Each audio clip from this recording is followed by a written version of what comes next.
Hello?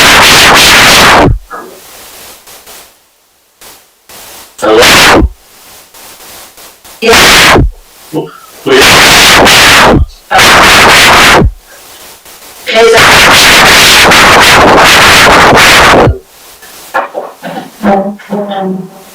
I pledge allegiance to the flag of the United States of America and to the republic which is for which stands one nation, under God, indivisible, with liberty and justice for all. Thank you. Please be seated. I'm going to ask those of you who picked up, put your video on, I can see you. And this evening, Commissioner meeting of 7/21 to order. Meeting completely met, that the notice of provisions required by the planning board with the city of Paterson, that the on July 2021 in accordance with the law, and that the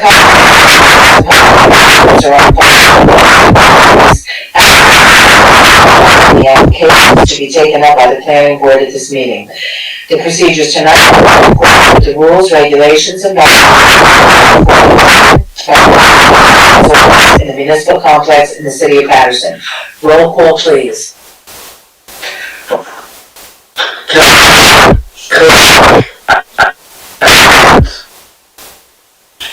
Present.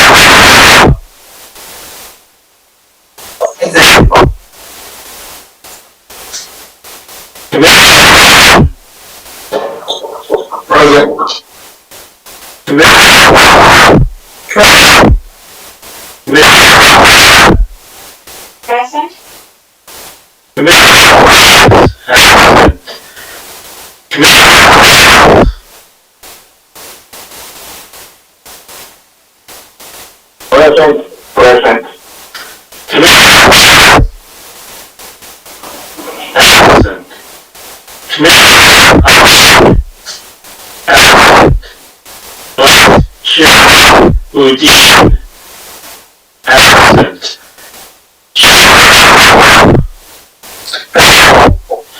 We have 1, 2, 3, 4, 5. We may proceed.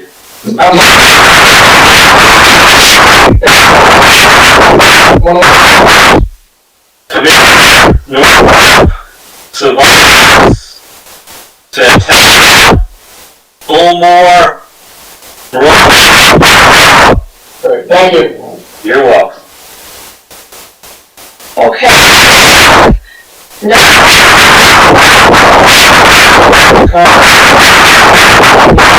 Consistent with the current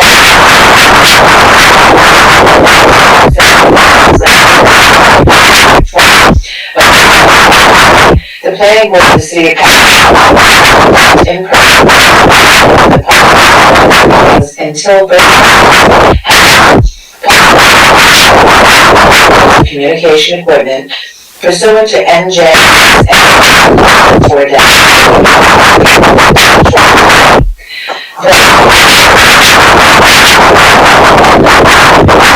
technical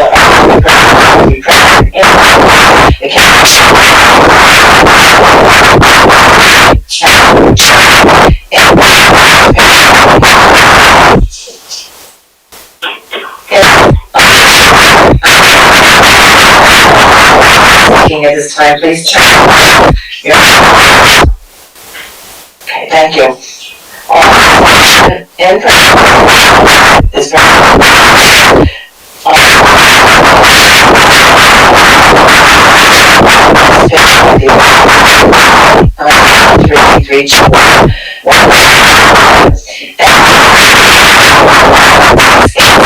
zero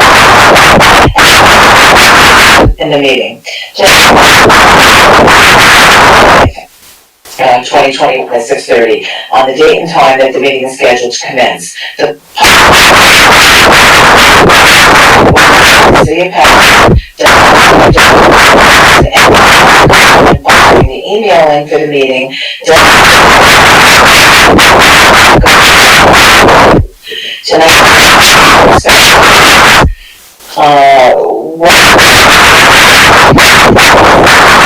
We were going to begin with that evening, and keep this to a 3-minute limit, and then minute period. So, of course, if there's not, of course, I understand that, but I'm asking you to just keep it to the 3-minute limit. All right, thank you very much. Who is? Yes.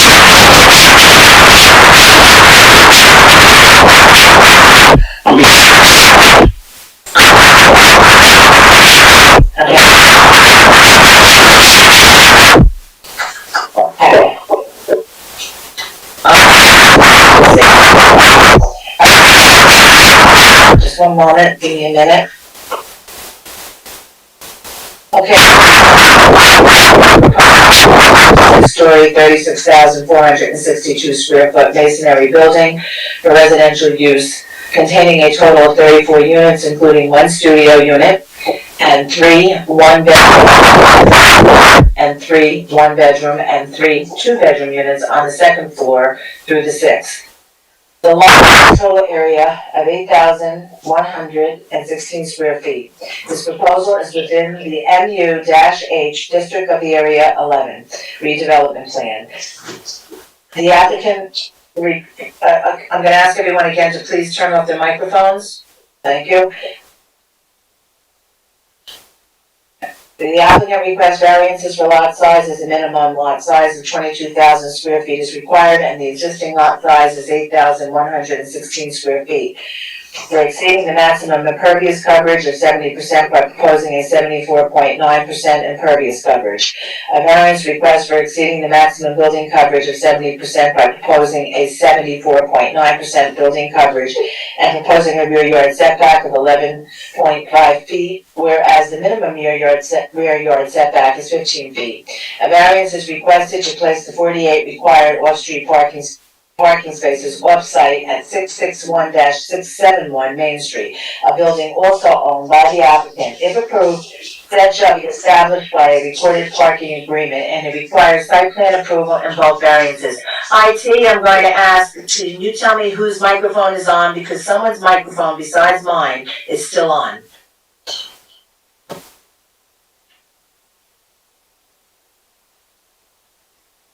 Okay, I don't hear it now. Okay, so at this time, I would like to ask Mr. Deutsch, would you please give us your review? Yes. Property taxes and sewer charges are current. Submission to Thomas, provided Street, New Jersey, 07601 is the sole owner of Hospital Plaza Properties, LLC. As stated in the area redevelopment plan, the purpose of the plan is intended to capitalize on the presence of St. Joseph's Regional Medical Center and bring in new residents and private investment into the city. Some of the permitted uses in the MU-H district include retail sales, professional offices, and multi-story apartment buildings. The applicant has provided a boundary and topographic survey dated December 2nd, 2020, prepared by Michael Darmstadter, licensed surveyor. The parcel is frontage of 39.34 feet on Hospital Plaza, also known as Mary Street, additional frontage of 82.18 feet on Straight Street, a southern side yard of 100 feet, a rear yard that measures 50 feet, and then 23.57 feet in a westerly direction, and a northern side yard that measures 92.8 feet. The parcel has lot area of 8,116 square feet for 0.19 acres. Jose Carbello, registered architect, has prepared a 6-page site plan submittal dated March 9th, 2021. Drawing 1 is titled Proposed Residential Development. The plan indicates 2 3D views of the development, a key map, and an aerial map. The proposal is located on the northwest corner of Hospital Plaza and Straight Street between Spring Street and Getty Avenue. Drawing 2 indicates the first and second floor plans. The first floor indicates a 525 square foot lobby, a 110 square foot storage room, a sprinkler room, a gas meter room, a 55 square foot storage room, an electric room, and a 475 square foot transformer room. 4 residential units are also indicated, a studio unit containing 425 square feet and 3 one-bedroom units containing 655, 675, and 690 square feet. There is also a rear outdoor area containing grass, paver patios, landscaping, and benches. The second floor plan contains 6 residential units, including 3 one-bedroom units of 655, 675, and 690 square feet, and 3 two-bedroom units of 1,000 square feet each. An elevator and 2 staircases are provided on each floor. Drawing 3 indicates the floor plans for the 3rd, 4th, 5th, and 6th floor plans. Each floor contains 3 one-bedroom units containing 655, 675, and 690 square feet, and 3 two-bedroom units, each containing 1,000 square feet. All of the rear-facing units on floors 2 through 6 will have balconies that overlook the rear landscape portion of the property. The proposed roof plan indicates a 1,470 square foot deck accessible by both stairwells and the elevator. Drawing 4 indicates the 3-dimension views and the front and left side elevations of the building. The building has a top height of 72 feet. Drawing 5 indicates the left side elevation and the right side elevation of the building. Drawing 6 indicates the building as it appears viewed from the eastern side of the street. Boulware Engineering has prepared an 8-page engineering submittal dated March 1st, 2021. Sheet number C101 is the cover sheet and indicates the key map, the drawing sheet index, the aerial map, and the tax map. Sheet number C201 is the demolition plan and indicates the existing foundation, concrete pavement, asphalt, and concrete sidewalk that is to be removed. Sheet number C301 is the site layout plan. The site layout plan indicates that the building is to be placed on the front property line, on both side property lines, and 11.5 feet from the rear property line. Sheet C401 is the grading, drainage, and utility plan. Sheet C601 is the soil erosion and sediment control plan. Sheet number C901, C902, and C903 are detail sheets. The applicant requests variances for lot size as a minimum lot size of 22,000 square feet is required, and the existing lot size is 8,116 square feet. For exceeding the maximum impervious coverage of 70% by proposing a 74.9% impervious coverage. A variance request for exceeding the maximum building coverage of 70% by proposing a 74.9% building coverage. And proposing a rear yard setback of 11.5 feet, whereas the minimum rear yard setback requirement is 15 feet. As 1 studio unit is proposed, and each studio unit requires 1.25 parking spaces, 2 parking spaces are required. As 18 one-bedroom units are proposed, and each unit requires 1.25 parking spaces, 23 parking spaces are required. As 15 two-bedroom units are proposed, and each unit requires 1.5 parking spaces, 23 parking spaces are required. A total of 48 off-street parking spaces are required. The applicant proposes 0 off-street parking spaces. Off-street parking is to be provided at 67 and 69 Mary Street and 655, 657, 659, and 661 through 671 Main Street, block 5805, lots 20, 21, 22, 23, 24, and 25, in a basement parking garage. A parking variance previously obtained under a previous application for a development on this parcel that was not finalized was granted, As the parking is more than 200 feet away from this proposal, a parking agreement between the two parcels is required prior to final approval. 6,900 square feet of open space and amenity space for the residential units are required, and said space is being provided in the rear landscape area, on the roof deck, and on balconies for 10 units. The Area 11 redevelopment plan requires that all mechanical systems must be obscured from the line of sight from ground level from locations across adjoining streets. The applicant should advise to the location of all mechanical systems. The Area 11 neighborhood redevelopment plan includes architectural design standards. The plan requires that the first 2 stories on all facades shall be oriented to the pedestrian and the greater sidewalk network. The base of the building should appear heavier than the upper stories through the use of materials and dimension. The middle of the building shall be treated with horizontal elements such as belt courses or cornices, and shall exhibit changes in materials and patterns. The applicant's architect should discuss the building design and how it conforms and differs to the redevelopment plan. Any proposed sign shall be in accordance with section 500-8 of the zoning and land development ordinance and the Area 11 neighborhood redevelopment plan where applicable. It shall be the responsibility of the applicant and/or preparer of the plan to obtain a letter from the city engineer indicating that the plans have been satisfactorily reviewed prior to the plans being released to the construction official. If approved and prior to any building occupancy, a certificate of occupancy shall be obtained from the city of Paterson zoning official. Surrounding land use. This proposal is within the Lackawanna section of the city. Parcel is located opposite the current emergency room entrance location of St. Joseph's Regional Medical Center. In conclusion, the applicant estimates the cost of this proposal at approximately $3 million. That's your staff review for this proposal, Madam Chairwoman. Thank you, Mr. Deutsch. Mr. Mariconda? Yes. On a special meeting basis.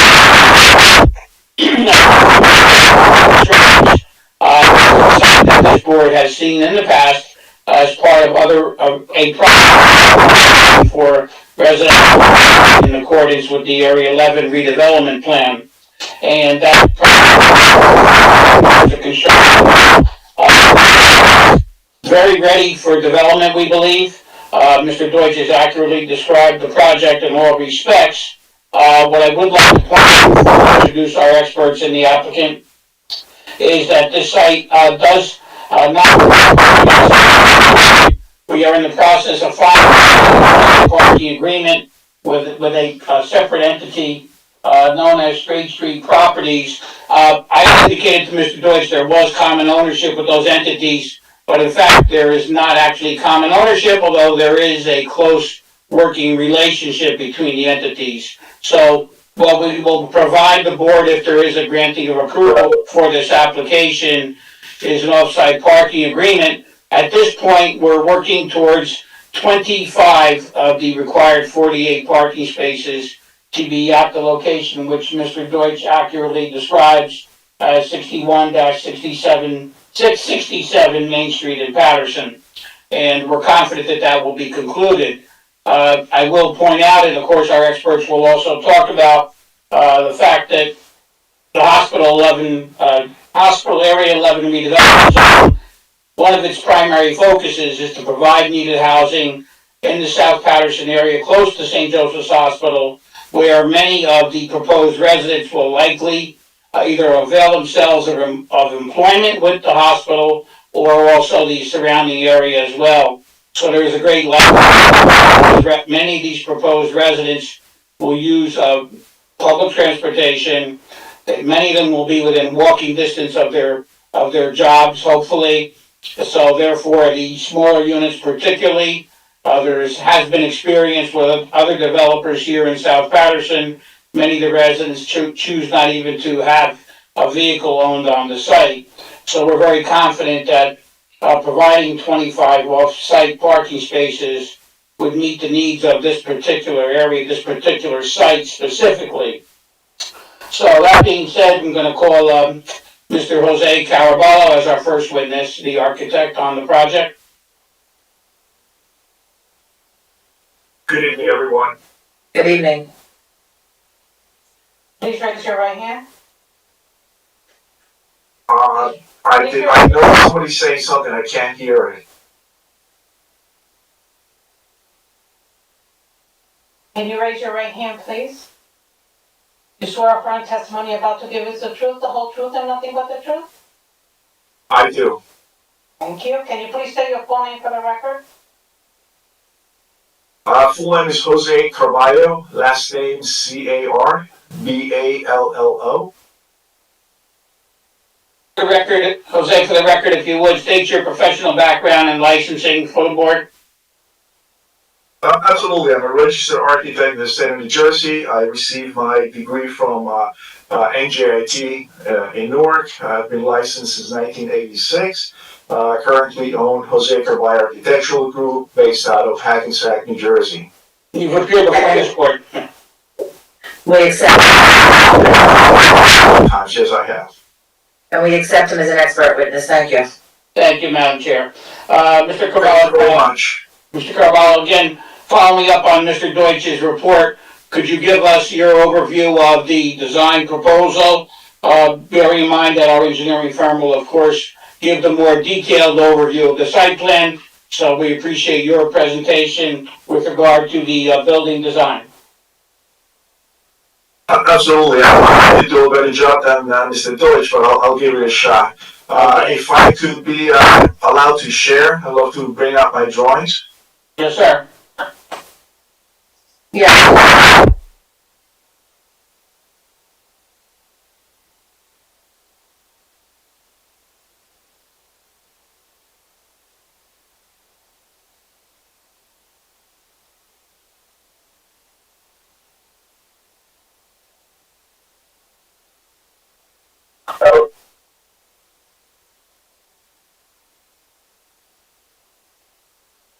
I think we're good, Jose. Oh, lost you. Yeah, you lost the drawings.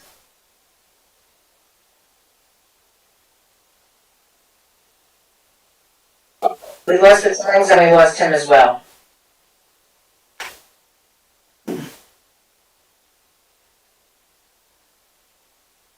Ryan?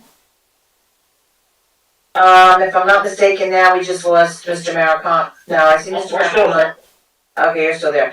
Okay, I'm gonna see if IT, Michael, can you reach out to IT, see if they can get them back?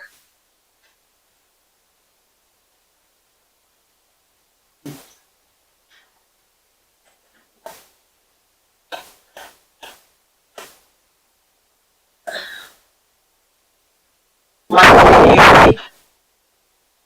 Okay, he's got it, okay, cool, yeah, see if you can get IT on the phone.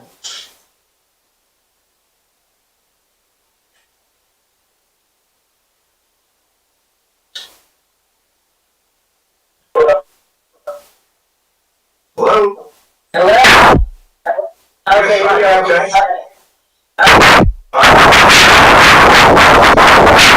Okay, that's okay. So I do apologize. Can everybody see the screen? Yes. Okay.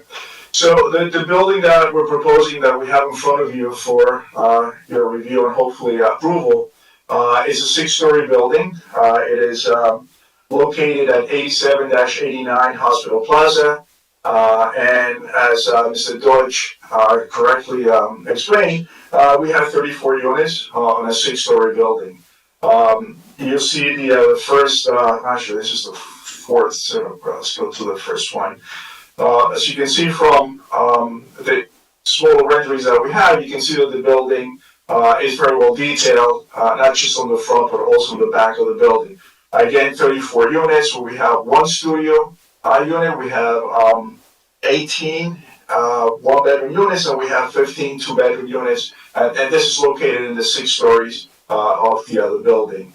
Going to the next drawing, which is the floor plans. The floor plan on the left is your first floor plan, and you can see on this corner over here, this is the entrance to the building. You have your elevator, and from that elevator, there's a corridor that basically organizes units on both sides of it. We also have towards the rear and access this way and that way. We have our first outdoor space. This outdoor space is located on the ground level, and it consists of grass areas as well as paved areas for mainly passive activities, sitting, grilling, just basically the kinds of activities that you do on a day like today if it wasn't raining. So on the first floor, we have a studio unit, and this is the only studio unit that we have in the entire building. We have 3 one-bedroom units, and that's the total of units on the first floor. Aside from that, we obviously have, like I said, the elevator, we have the 2 stairs that open for egress, as well as some of the utility areas that we have back in this way. And obviously we have our refuse recycling area right behind the elevator, and you'll see that it is connected by a chute so that we can drop off the trash into that space. One of the things that we haven't explored yet is how the power is available. We know that there's power, we just don't know how it's available. So with this number of units and being an electric building, we're providing in the front of the building a transformer room. This is a room that PSE&G needs to locate their equipment to provide power to buildings like these. And these are the specific dimensions that they require. It's a 15 by 25 room. It has to be directly adjacent from a right of way or an access point so that trucks can actually service the system. Right behind it, we have the electric room, which is conveniently located so that we can take the power from the transformer room and go directly into it.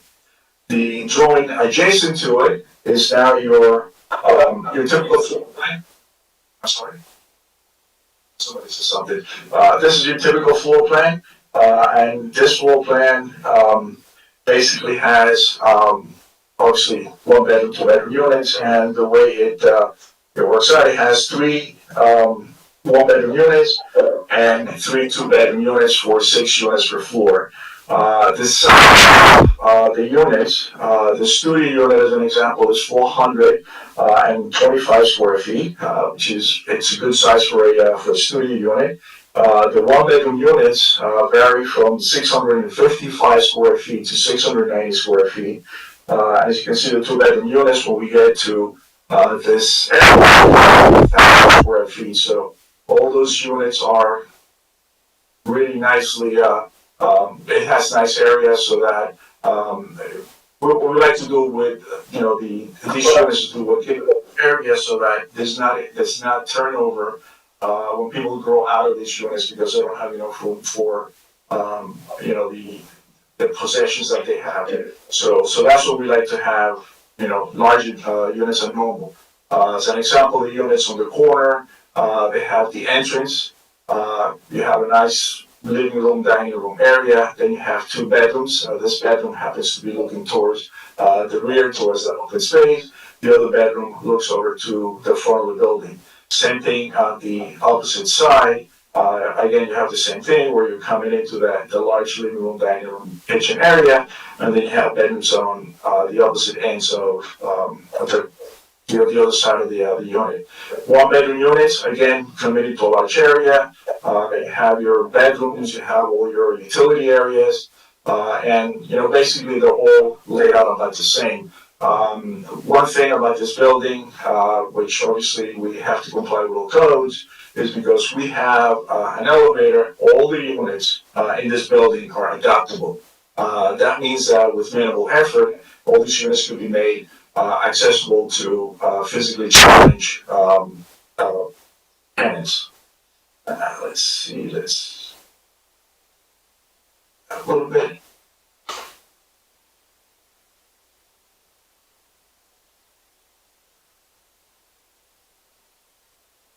So again, 3rd, 4th, 5th floors basically are all the same, and they contain those floors contain 30 units. 4 on the first floor for the total of 34 units. On the same drawing, on the right side, we have roof line. This is what we have our second outdoor space. We have a rooftop deck that is a little shy of 1,500 square feet, which is a tremendous size for a building of this nature. Again, it's access through an elevator, so it's fully accessible to everyone, and it has the requisite 2 means of egress as well from the roof.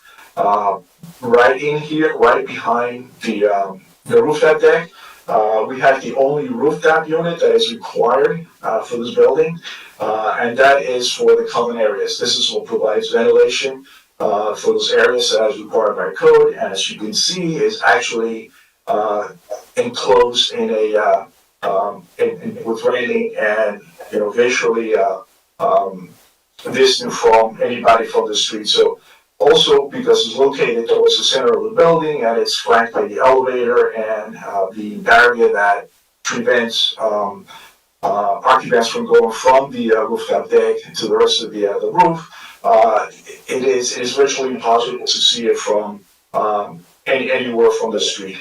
So we think that that alone not only just provides a visual barrier, but also a sound barrier for that unit. What's a unit, rooftop unit? We go into the next drawing, which is the elevations of the building, and this is the front elevation of the building. This elevation is basically, we did it sort of flat, but it's actually on a corner. Not 90 degrees, but it's on a corner. And going back to the comments that Mr. Deutsch made, we designed this building with the requirements in mind. As you can see, we do have very, let's say, very distinct first floor, as well as the second floor to provide a base for the building. We provided stone on the bottom just to show visually a strong building, provide a base for the building on this side. Now it opens up so that you have access to the building. So, we have a very inviting type of entrance to the building. The second story, we're providing brick, and we chose a dark gray brick in contrast to the light beige stone that we have on the ground floor. This is just, again, just to reinforce the horizontality of the building at that point. But one of the things that we did is we wanted to integrate that base with the rest of the building, so we extended some of that brick upwards into the building. Again, now we have the center of the building. It's called the shaft of the building, and you can see the horizontal bands as required by the regulations of the zone. Again, just to integrate different areas, we have these vertical piers that actually sort of interrupt those bandings, but in a minor way, and that basically leads us to the top of the building, which is a light visual material. It's a metal panel. It's going to be sort of like a darker beige, almost orangey color, just to basically denote that this is the top of the building. Alright. We also have a band along the entire building, and that band, and that band just puts the cap on the building. What you see up here would be the stairs, would be the elevator, and would be, this is the barrier that separates the rooftop area from the rest of the roof, which is where all the all the venting and things, the other type of systems from the building actually penetrate the roof. The back of the building, as you can see, and I think you might have seen from the plans, we have balconies, and these balconies, again, they break up the elevation as well as provide very very useful outdoor space for all the tenants of the building. Going back to, again, you can see this is the rear of the building, and I think you can see it better here where you see the ratings for the balconies. and you can see how, the rear facade was not, under designed as some of the other buildings that you see around will have. We actually took good care of providing light and air and openness, to the units in the rear of the building. This down here is one of the areas where, you come out to that outdoor space in the back of the building. The last drawing just shows a rendering, which shows what the building would look like from the street. Actually, this would probably be a view from the hospital across the street. We wanted to show the entire building and how it relates to the other buildings in the neighborhood. Again, you can see the strong base that we provided for the building with the brick, with the stone. You can see the horizontal bands, and you can see the integration of the different levels, from the base to the shaft of the middle of the building, and from the middle of the building to the top of the building, so that there's a little bit of contradiction here between horizontal and vertical members of the building, architectural members of the building. So, again, this is what I have for you. Whatever questions you have, please let me know, and I'll be happy to answer. Thank you, Mr. Caraballo. That would conclude his direct testimony, Madam Chair. As I say, we're available. Yeah, I just have a quick question. Did I hear that there's going to be, outdoor space on the roof? Yes. Okay, so I didn't hear you mention anything about the barrier around the roof. Like usually there's some sort of a barrier so people, don't go off the roof. I'm sorry. That would be very helpful for all of us, I think. If you look at this note over here, I'll make it a little larger if I can. We actually have a 48-inch high railing all around that roof, as well as back in here. We actually have a solid wall that separates that from the rest of the roof. So, under normal circumstances, this will basically be a very safe space. Okay, and the other question is, do these units have washers and dryers in them? Yes, they do. In the utility area, they're gonna have a washer and dryer in them. Okay, very good. All right, let me ask Mr. Mariconda, how many other witnesses do you have? We'll be calling our engineering site. Okay, Madam Chair. Then please call the engineer. Sure, thank you. Thank Okay, you. we're gonna call upon Representative. Good evening. Then I'll open it up to the public after that, thank you. Where are you? Can you please raise your right hand? I don't see you. Can you see me? I see. I'm sorry. Sorry, You swear upon the testimony about to give us the truth, the whole truth, and nothing but the truth? I do. Please state your full name for the record. My name is Ahmed Hamous. Last name is spelled Tamous. The applicant is actually my brother. That's why the name is the same. I am a licensed professional engineer in good standing. I am employed by Baller Engineering as the branch manager for the Mount Laurel office. I have a Bachelor of Science from Widener, Bachelor of Science from Wiley University, 1996, a Master of Science from Wiley University, Instructional Engineering, 2002. I have been licensed as a professional engineer in good standing since 2006, and licensed as a professional planner in good standing since 2002. We accept him as an expert witness, thank you.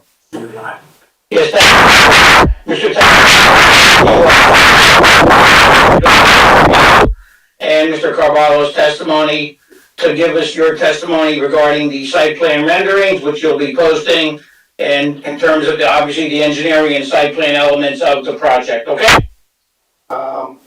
Yes, I'm just trying to share my screen. Just get this out of the way.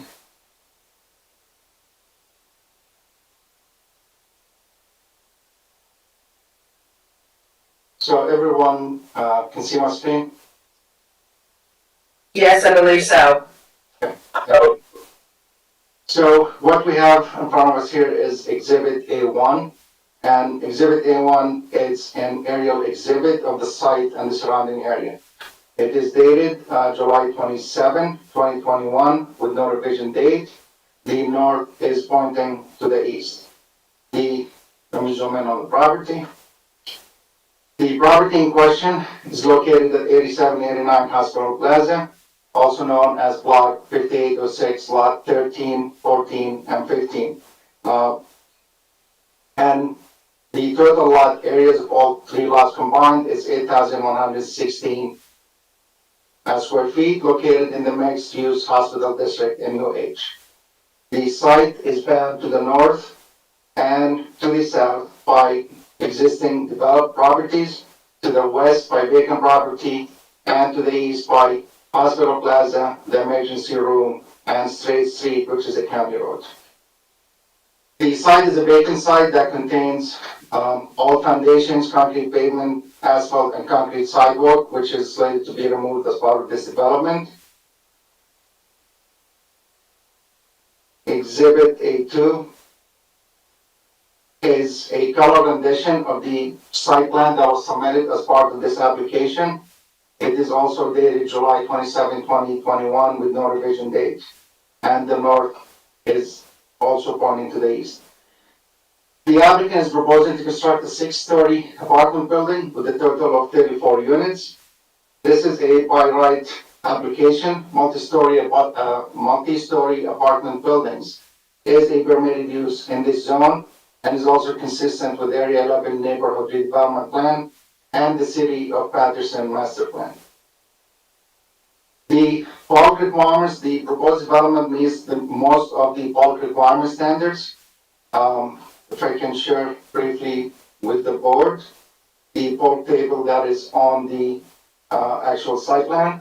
It shows the permitted area, what is required by code for the maximum impervious coverage, 70%. This application was in front of the board in 2010, 2011, and the current proposal.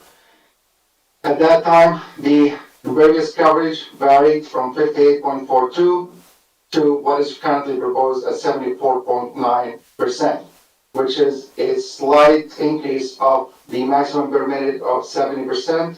And I will provide the required testimony later on in the testimony to justify the need for the requested variances. The maximum building coverage is also consistent. When permitted is 70%, proposed 74.9, and the minimum rear yard 15 foot or 11.5 feet is proposed.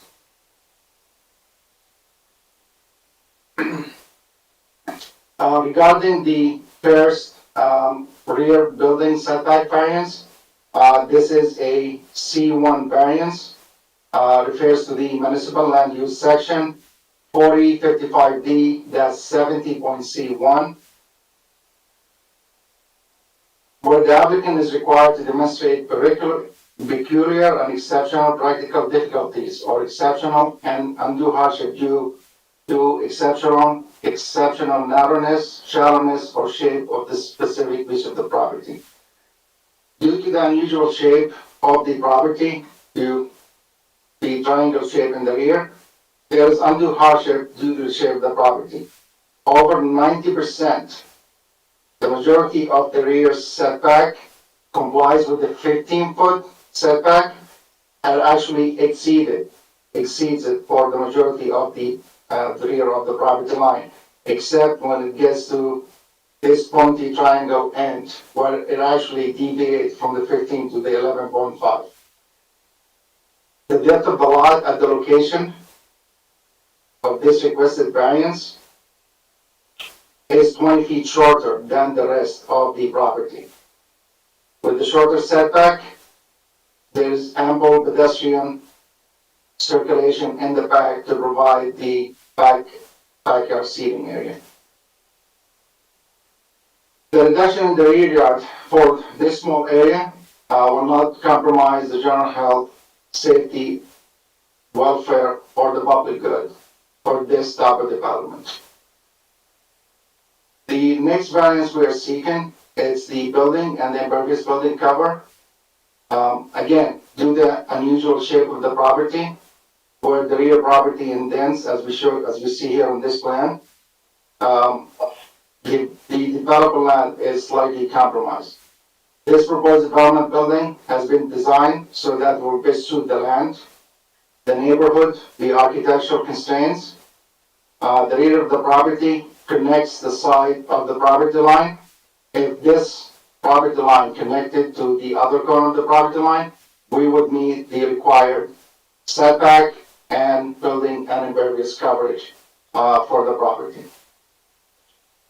In allowing this coverage increase, the project will produce needed residential housing, which in reviewing the 2014 Paterson Master Plan, meets some of the goals and objectives, including provide sufficient space for future residential growth, embrace urban character of the city, encourage the redevelopment of vacant properties, and to promote infill housing development.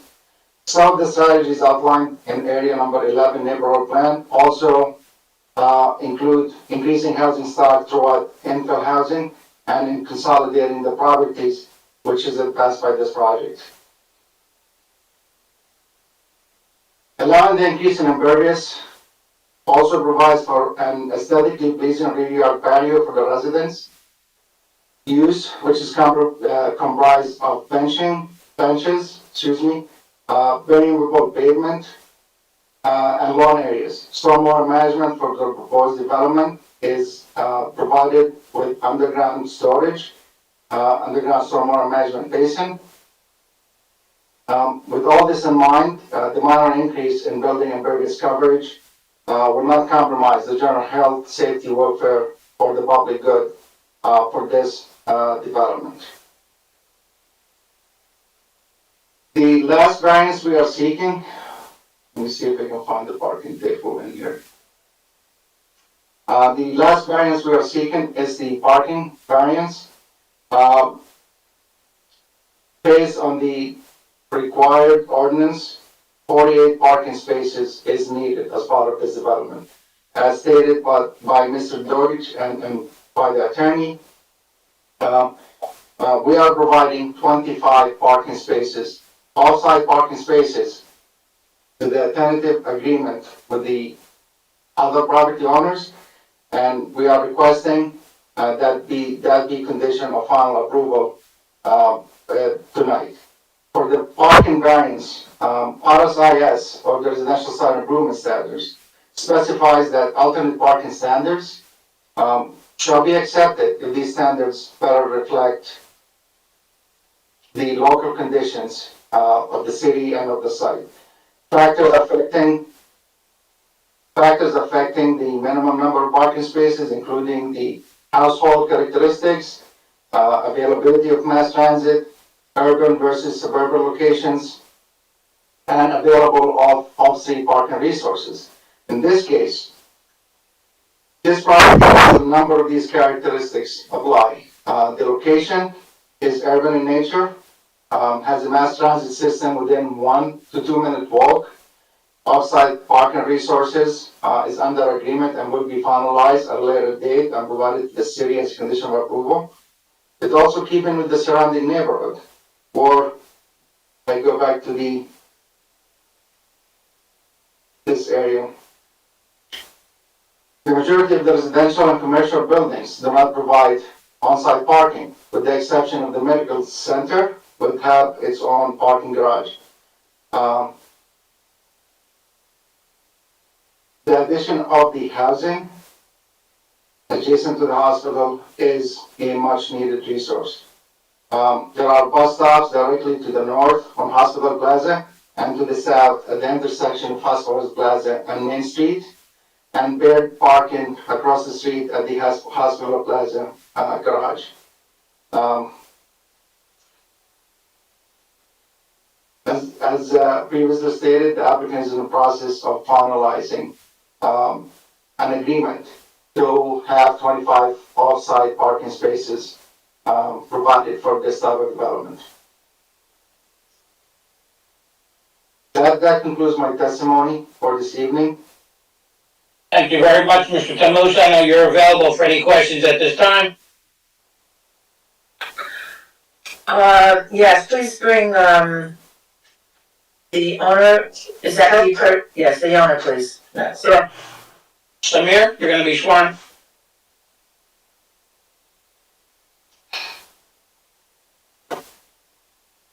Please raise your right hand.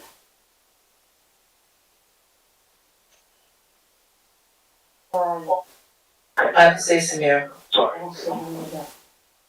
Okay, please raise your right hand. Do you swear affirm testimony about to give us the truth, the whole truth, and nothing but the truth? I do. Please state your full name for the record. Sure, Samir Tamus, last name is T as in Tom, A, M as in Mary, O as in Mary, O-U-S. Thank you. Mr. Tamus, you are with the principal of Hospital Plaza Properties LLC, is that correct? Myself and Akram Quick is also here on, this virtual meeting. Or you are one of the principals eligible to testify tonight, is that correct? Yes, sir. Okay.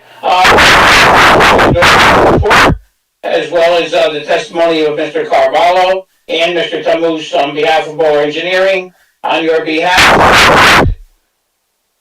That's correct, yes. And are you in full agreement with that testimony? I am. Okay. And this design professionals, you believe is the most appropriate method of development of this site in your experience? Absolutely. Do you have experience in similar or other developments of this character? Not this large scale, I do on other properties, rental properties in the city of Paterson. And I also want to operate my business in the city of Paterson as well. Okay, so you're familiar with residential? Yes, sir. Okay, good. And with regard to the parking agreement that's being finalized, and we have a commitment for those 25 off-site spaces with Street Properties, you're also in agreement with that? Correct. I'm working with Dan Gopin and Dr. Imani. I'm finalizing an agreement for the parking. They also have a parking lot on Main Street right next to Seatown that we're also looking to rent in that as well, if needed. So you may be acquiring, if possible, even more off-site spaces. Correct, yes. Okay, all right. Essentially, that's all I have, Madam Chair, of the applicant. At this time, he's available for any questions. Okay, so at this time, I'm gonna open it up to the public, so if there's anyone in the public that has any questions of any of these witnesses, please call in at 973-321-1579.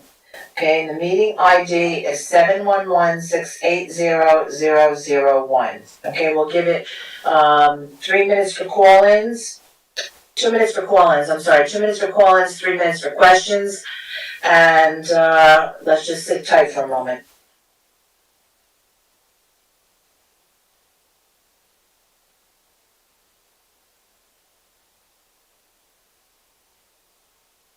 Madam Chairwoman, Chairperson, Yes?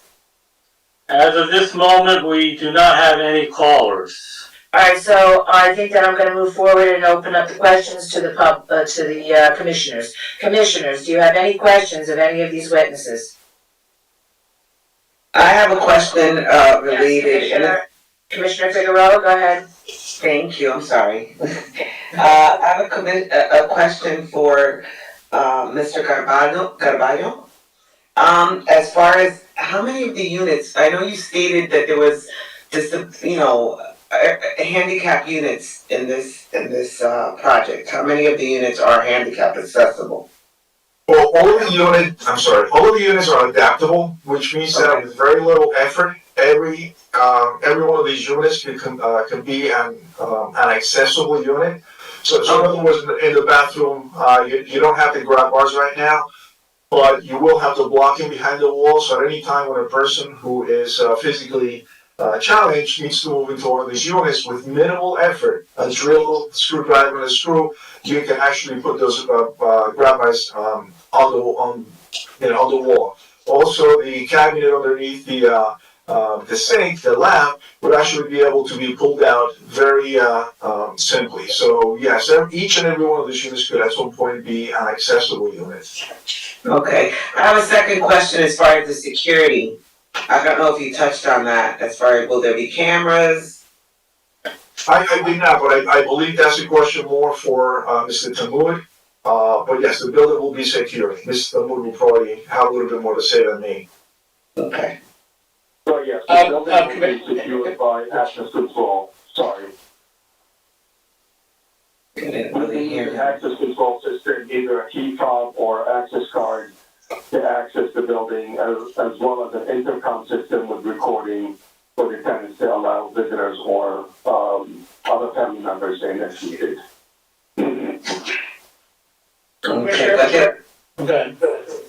there will there be cameras outside the building or in the common areas? Yes. Okay. Yes, there will be. Thanks. Absolutely. In the back area and up front and inside the hallways. All right, thank you so much. Commissioner, I wanted to add, if I could interject with Mr. Carvalho, Jose, the fact that we have on the ground level also speaks to the availability of units that are very accessible for someone with any sort of issue, in terms of disability or handicap. Would that be fair to say? Also, the units on the upper levels are accessed through an elevator, and the elevator is what's called a stretcher-size elevator, which is larger than your normal elevator, and that's what's required by code today. So a person on a wheelchair, even if it's a motorized wheelchair, will be able to fit into the elevator and therefore have access to any one of the floors. Right. So we've got the benefit of the first floor units and all the necessary technology on the upper levels as you described. Thank you. All right, thank you. Commissioners? Any other commissioners? Madam Chair, I have a question. Yes, is that Commissioner Roman? Yes. Yes, please go ahead.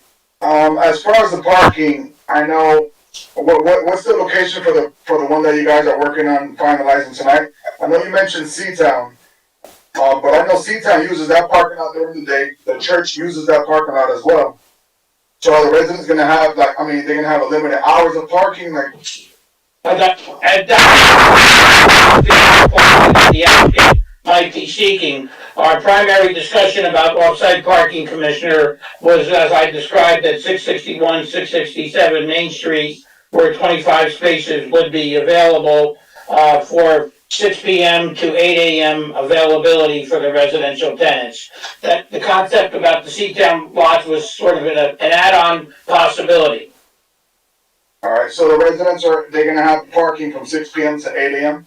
So it's There would be limited off-site parking during the off-business hours, so to speak. So again, we feel that the incredibly close proximity to the hospital complex and the public transportation and the walkability of this area is one of the key factors why we think a parking variance can be granted on this site. And the board did grant such a parking variance approximately 10 years ago for a similar project.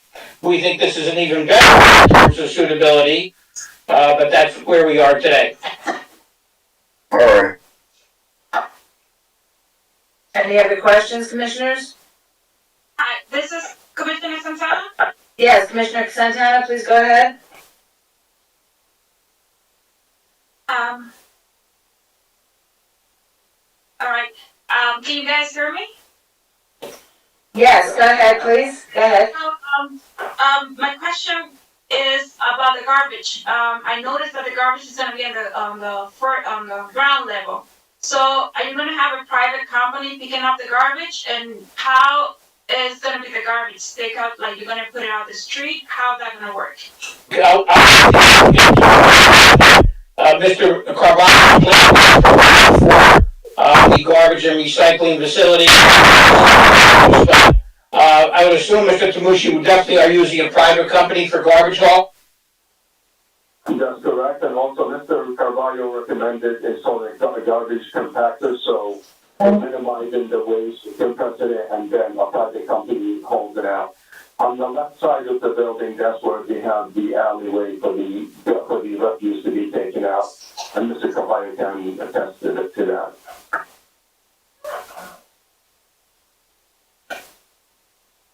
Does that answer your question? Commissioner Santana, is that good? Commissioner Santana? I'm sorry, I couldn't hear very clear what he was saying before. Alright, can you please, read? Can you repeat that answer, Mr. Temos? Sure. So, Mr. Carvalho recommended us installing a garbage compactor. So everything that comes from the chute goes into a refuse compactor in which it's compacted. And then a private company will take all the refuse from the left side. There's an alley exit way to allow them access to the refuse. And Mr. Carvalho maybe can add a little bit more to that if needed. Absolutely, I don't have a problem with that. So what happens when people put the trash all the way down and it gets into a compactor? This compactor can either, depending on which compactor is selected, it could either put this compressed garbage into what they call sausages, which are 18-inch diameter sausage-like bags that collect the other trash, or they could compact it into 2 by 2 by 2 cubes that could easily be taken out to the side and hauled away. For the tenants on the first floor, there will be a door that will lead into the space, and trash cans will be available there. Not to the compactor, but just separate trash cans that they could deposit the trash bags into those tanks. Thank you so much for that explanation. And I have one more question, but this is. Go ahead, Commissioner. Okay, so about the parking, is that agreement is gonna be in a 10 years agreement? It's gonna be a permanent agreement? How that gonna work? And I have a question for the architect. Like, it would be possible to have parking space on the ground level instead of having apartments? Al, you want me to answer first? The agreement, we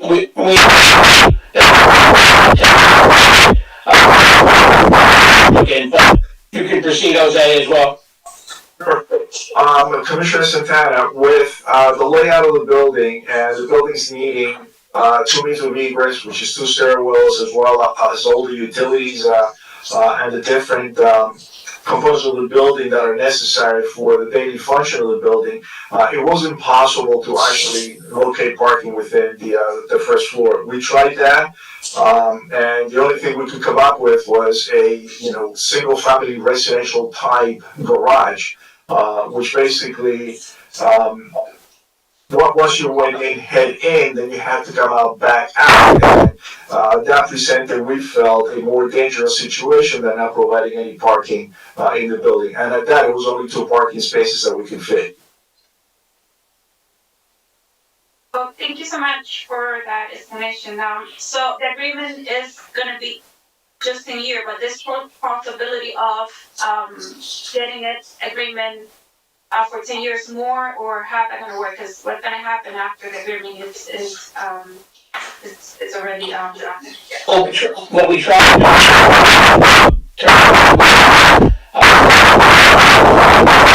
to continue the arrangement successfully in the past in the hospital redevelopment zone, and we would of course provide that for your board council review, as well as Mr. Deutsch, in terms of suitability, in terms of length, in terms and options. Thank you. Commissioners, anyone else? Madam Chair. Yes, Commissioner Ceballos? Yes. Council, those 25 parking spaces there at 671 Main Street, is that what, a block or block and a half from the location? It's about a block and a half, correct? Right. Thank you. And Mr. Caballo, previously granted by this board in terms of off-site parking as well. Yeah. Thank you. Any other commissioners? I have one more on the parking, I'm sorry, Madam Chairperson. Yes. Is Is it gonna be like first come, first serve, or is the specific apartment gonna be tied to a parking spot?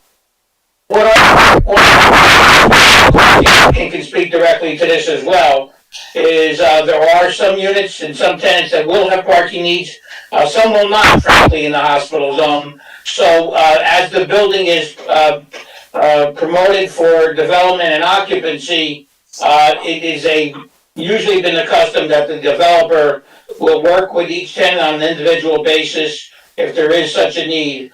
But of course, it is subject to whatever arrangement the applicant can make with the tenants. Mr. Timus, do you have anything else you would like to add about that? Not right now, no, thank you. No further questions, thank you. Okay, I personally don't have an issue with the parking because it is in a zoned area where there is massive, mass transit. And in the downtown areas, a lot of people do use the mass transit. The fact that it's right across the street from the hospital, most people, there could be interns, there could be a lot of people over there. So I'm not too concerned about that. I just, and I believe that, the 10-year, I just want to reiterate, so the 10-year, the possible agreement would be a 10-year with the option to renew it at the end of that, correct? That's our goal, yes. Okay, so that's, so whatever parking spaces, I don't know, there was also, I think, I read earlier that, the studio apartment required one and a half, so, or 1.25 spaces, which moved that up to 2 spaces. I mean, it's a studio apartment, so like, I think the requirement is a little bit more than what is anticipated to begin with. So, I mean, I just wanna point that out to everyone. You can't make 1/4 of the space, so you have to up it to 2, and basically a studio apartment would only really, there's one person in the studio apartment basically most of the time, so, okay. So I just wanna, Mr. Maraconda, would you like to summarize, please? That would definitely conclude our testimony. Madam Chair, before Mr. American Yes. summarizes, I just have a question. I want to clarify something with Mr. Deutsch. Michael, in your review, you have listed as parking minimum requirements 48, proposed 48 off-site. We're still, first of all, from what I'm hearing, from what I heard from the testimony, we're not looking at proposed 48 off-site, we're looking at a lease for 25 off-site.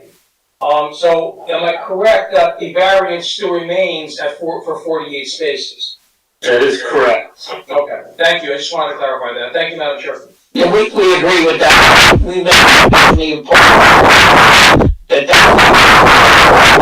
provide the testimony to seek other nearby parking as well, if the need arises, and we feel very comfortable with what we're proposing though to the board. I'm sorry, I appreciate the board's hearing tonight. We appreciate the dialogue we've had. I think this case and this application is very straightforward. I frankly think that the applicant's experts have done an excellent job of making the plan very presentable to the board this evening, so I'm not going to belabor any particular points. I think the variances are appropriate. This site is exactly what the hospital redevelopment zone called for. It's virtually on the hospital grounds nearby, and it provides very good housing for residents that intend to work in the hospital. This has a prior history of approval by this board in a very similar project, and I'm going to ask the board's consideration for approval at this time. Thank you very much. Okay, thank you. So would any commissioner at this time like to make a motion on this application? Madam Chair, I just want to clarify the one condition that I heard, and obviously it's been repeated throughout the hearing, and that's for the it would be an off-site parking agreement for 25 parking spaces under a 10-year lease at the property located at 661-667 Main Street. That was the only condition that I heard. It was 661 and 668? 661-667. 7, okay. So that's where they're looking for the agreement. Okay, would any commissioner like to make a motion on this application? I would like to make a motion. This is Commissioner Figueroa. Please, go ahead. Okay, I'm gonna hope and pray that I remember all of this. Hold on, let me put my camera on. Camera on! I love this tablet, by the way. Okay, on the application of, bear with me, Hospital Plaza Properties LLC at 580 Straight Street, block 5806, lot 13. Oh, this thing isn't opening. Straight Street, block 14 and 87-89 Hospital Plaza, block 58, lot 15. I move that the board attorney prepare a resolution granting site plan approval, bulk variances, city engineer, parking agreement, Passaic County Planning Board, Straight Street is a county road, HEP Soil Conservation District, and the additional requirement for 25 off-street parking spaces under a 10-year agreement for address of 661-667 Main Street. Did I forget anything? Mr. Aquaviva, No, I think that pretty much summed it up. right? That's what I thought. Okay, so,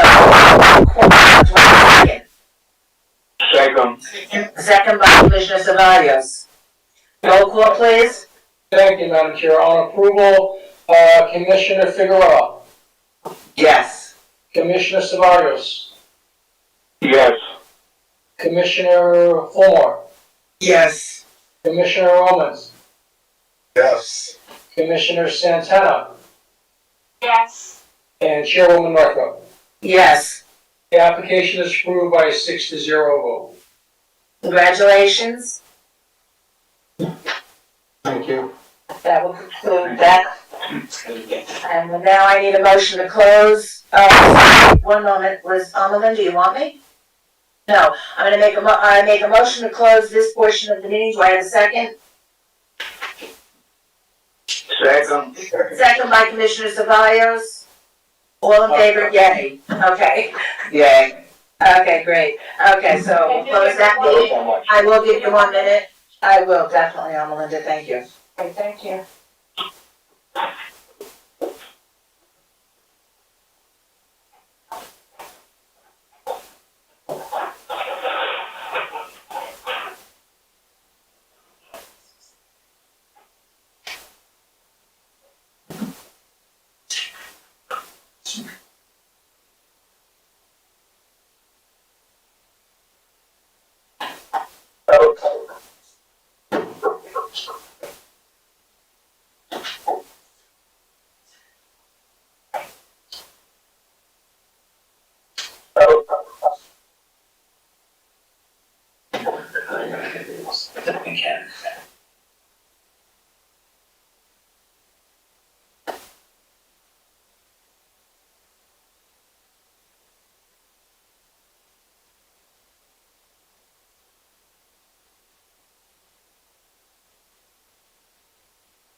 I'm ready. Okay.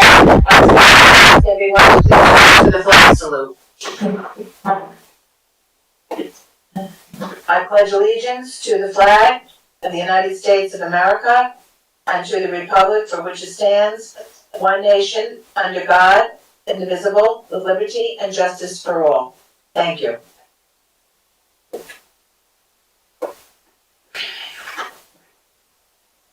Commissioners, Planning Board staff, ladies and gentlemen, as Chairwoman of the City of Paterson's Planning Board, I call this meeting of 7/29/21 to order. I hereby state that all the provisions of the State of New Jersey Public Meeting Law have been fully and completely met, that the notice of provisions required have been properly posted in the Planning Board office and with the City of Paterson clerk, that the public notice and advertisements have been published in the Herald News on 7/17/21 in accordance with the law, and that the copies of such notice and public advertisements are on file in the planning board office, as is also the agenda listing the applications to be taken up by the planning board at this meeting. The procedures tonight will be in accordance with the rules, regulations, and bylaws as heretofore determined by the planning board at its office in the municipal complex in the city of Paterson. Roll call, please.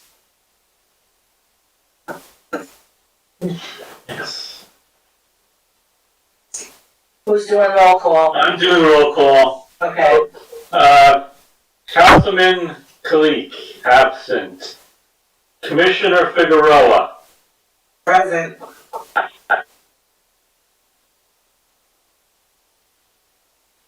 come back there. Commissioner Roman, Present. Commissioner Fullmore, Present. Commissioner Santana, Commissioner Cleaves, absent. Commissioner Savalos. Commissioner? Did he say yes? I think I heard a yes. Commissioner Fisher. Yes. Absent. Commissioner Ahmed, absent. Commissioner Vice Chair Udine, absent. Commissioner Figueroa.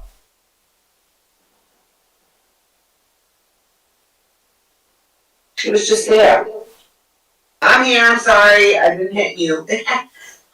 Present. Thank you. And Chairwoman Northrup. Here. We have 6 commissioners and we may proceed. Thank you. Notice pursuant to the Open Public Meeting Act addressing effective coronavirus measures on the next public meeting. Consistent with the coronavirus-related restrictions of Executive Order Number 107, given on Saturday, March 21st, 2020, by Governor Philip D. Murphy, the Planning Board of the City of Paterson will not conduct in-person participation of the public at all future meetings until further notice. However, public participation will be available by means of communication equipment pursuant to NJSA 10:4-8 commencing on April 15, 2020. Though there may potentially be a practical need for a limited number of administrative, technical, or other city personnel to be present in or near the council chambers, 3rd floor, City Hall, 155 Market Street, Paterson, New Jersey, in-person participation of the public is prohibited. Nevertheless, for reasons of compliance with the said Executive Order Number 107, public participation will be available by calling 973-321-1579, and the meeting ID is 711-680-001, on the date and time that the meeting is scheduled to commence. The public may also participate in the meeting by accessing the website of the City of Paterson, www.patersonnj.gov, and following the email link for the meeting, www.patersonnj.gov. I'm sorry, www.patersonnj.gov/planning board. And tonight we are, bear with me. The second meeting tonight is for the Academy of Greatness and Excellence LLC, who is representing, Mr. Maricondo, are you representing them? Represent the applicant. I do represent the applicant, Madam Chair. Thank you. Okay, thank you. Okay, so, the Academy of Greatness and Excellence LLC, 735-747 Broadway, AKA 151 East 33rd Street, Block 8412, Lot 1. The applicant proposes to operate a charter school within a former house of worship. Academy of Greatness and Excellence LLC has approximately 250 students in grades kindergarten to 12th grade and will occupy the entire building. 18 parking spaces are provided. The building contains approximately 37,360 square feet and lot area of 45,497 square feet. This proposal is located within the R1 one-family residential district. Pre-existing non-conforming conditions will continue for lot area. 87,120 required and 45,497 existing. Left side yard setback 10 feet required and 9.95 feet existing. And right side yard setback 10 feet required and 0.18 feet existing. Variances are requested in order to continue variance are requested in order to continue parking within 50 of the intersection of Linden Road and East 33rd Street, and parking as 50 off-street parking spaces are required and 18 off-street parking spaces exist. Requires conditional use approval, site plan approval, and bulk variances. So, this evening, I'm just going to ask that everyone keep their questions or comments, to 3 minutes. 3 minutes only, please. Okay, Mr. Deutsch, would you like to give us your review? Yes, thank you, Madam Chairwoman. Property taxes paid to date. Wahid Miluk, providing an address of 1624 Center Avenue, Fort Lee, New Jersey, is the sole owner of the Academy of Greatness and Excellence LLC. GBA prepared indicates the parcel has frontage of 156.15 feet on Broadway, additional frontage of 259.05 feet on East 33rd Street, and also frontage of 171.07 feet on Linden Road. The rear yard, side yard has a measurement of 255.22 feet. The site has area of 45,497 square feet, or 1.05 acres. A 1 and 2 story masonry building exists on the site with driveway access on East 33rd Street and parking spaces on Linden Road. Michael Romanek Architect has provided a 5-page plan dated September 23rd, 2020 with revisions to May 5th, 2021. Sheet 1 of 5 is the cover page and indicates the zoning map, tax site location map, the survey, 2 photographs, and notes. The key map indicates that the proposal is located on the east side of East 33rd Street between Linden Road and Broadway. Sheet 2 of 5 is the site diagram plan and indicates the zoning for the R1 zone, photographs of the parking along Linden Road, the Linden Road West Yard. Linden Road is the Linden Road West Yard, and the main building entry. The main building entry is the corner of East 33rd Street and Broadway. The applicant proposed a drop-off and pickup area and an internal semicircular driveway area with access to East 33rd Street. There are 2 existing driveways with existing curb cuts. The semicircular driveway indicates stacking for 6 vehicles.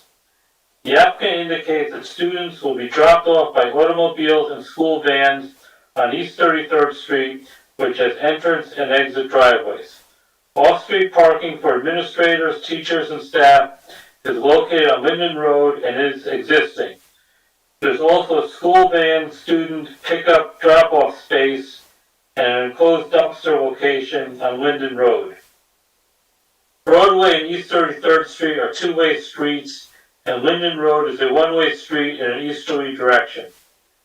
Sheet 3 of 5 is the first floor plan and has gross floor area of 23,960 square feet.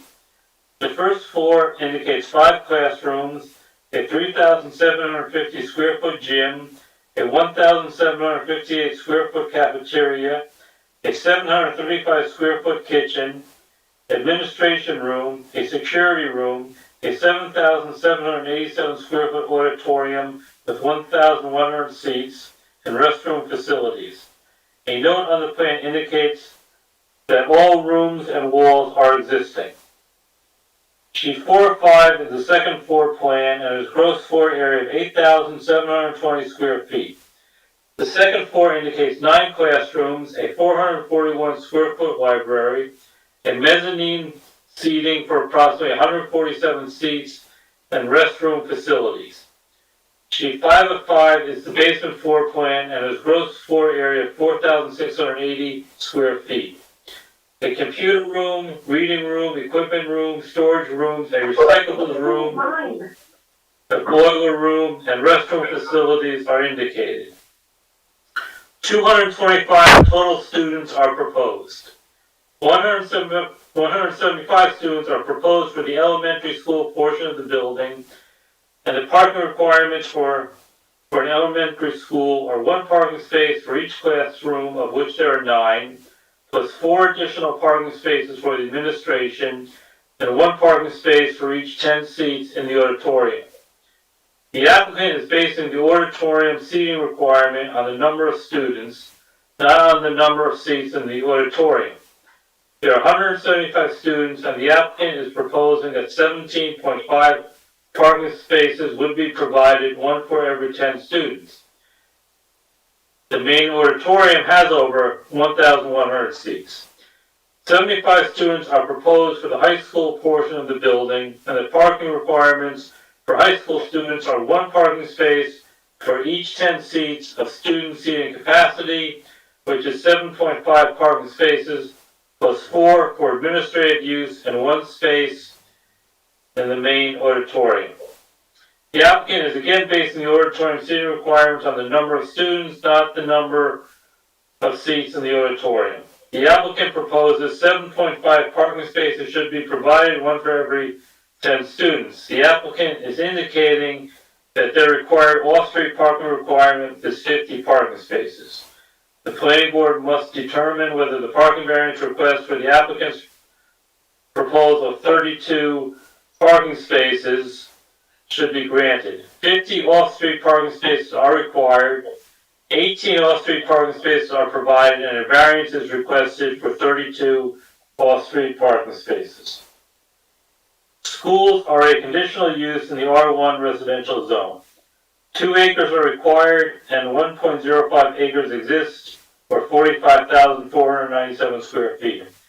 The applicant is within the other remaining requirements of section 500-5.7 pertaining to schools and residential districts, with the exception of 2 existing conditions for the existing left side yard setback, 10 feet required and 9.95 feet existing, and right side yard setback, 10 feet required and 0.18 feet existing.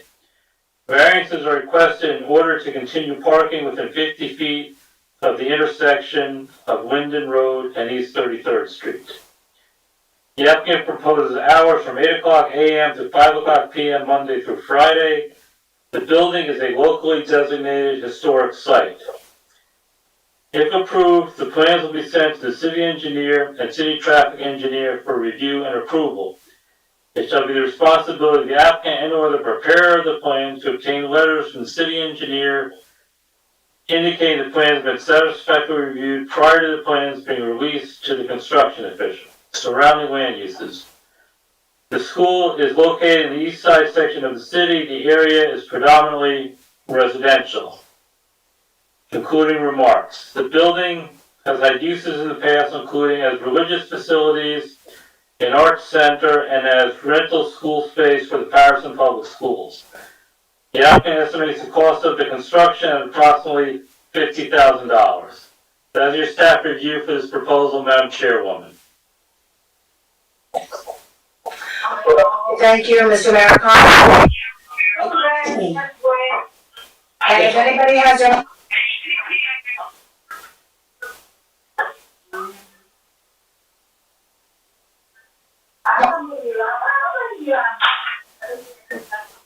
Madam Chair, you're muted. Madam Chair, you're muted. We can't hear you. I'm not. It's shut off, but the microphone is shut off.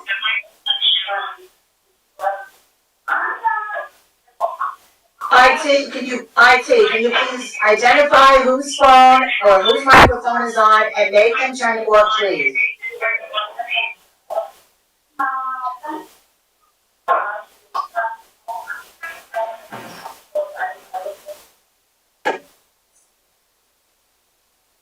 Okay, I don't hear it anymore, so Mr. Maricondo?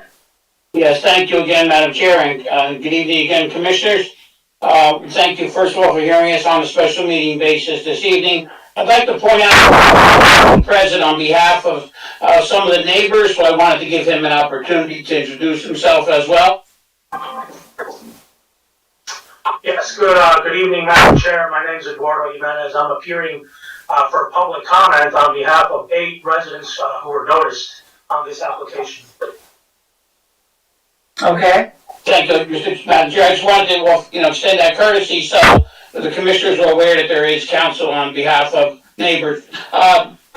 what I'd like to do, just in terms of my opening, of course, is I know the commissioners are very familiar with this site, the old Temple Emmanuel site, and, Mr. Deutsch has done, I think, a very detailed, recitation of the history of the site in terms of its prior uses, including school facilities as well, and COs having been granted, as he pointed out, for that particular use that we're here before you, to hopefully return to this site.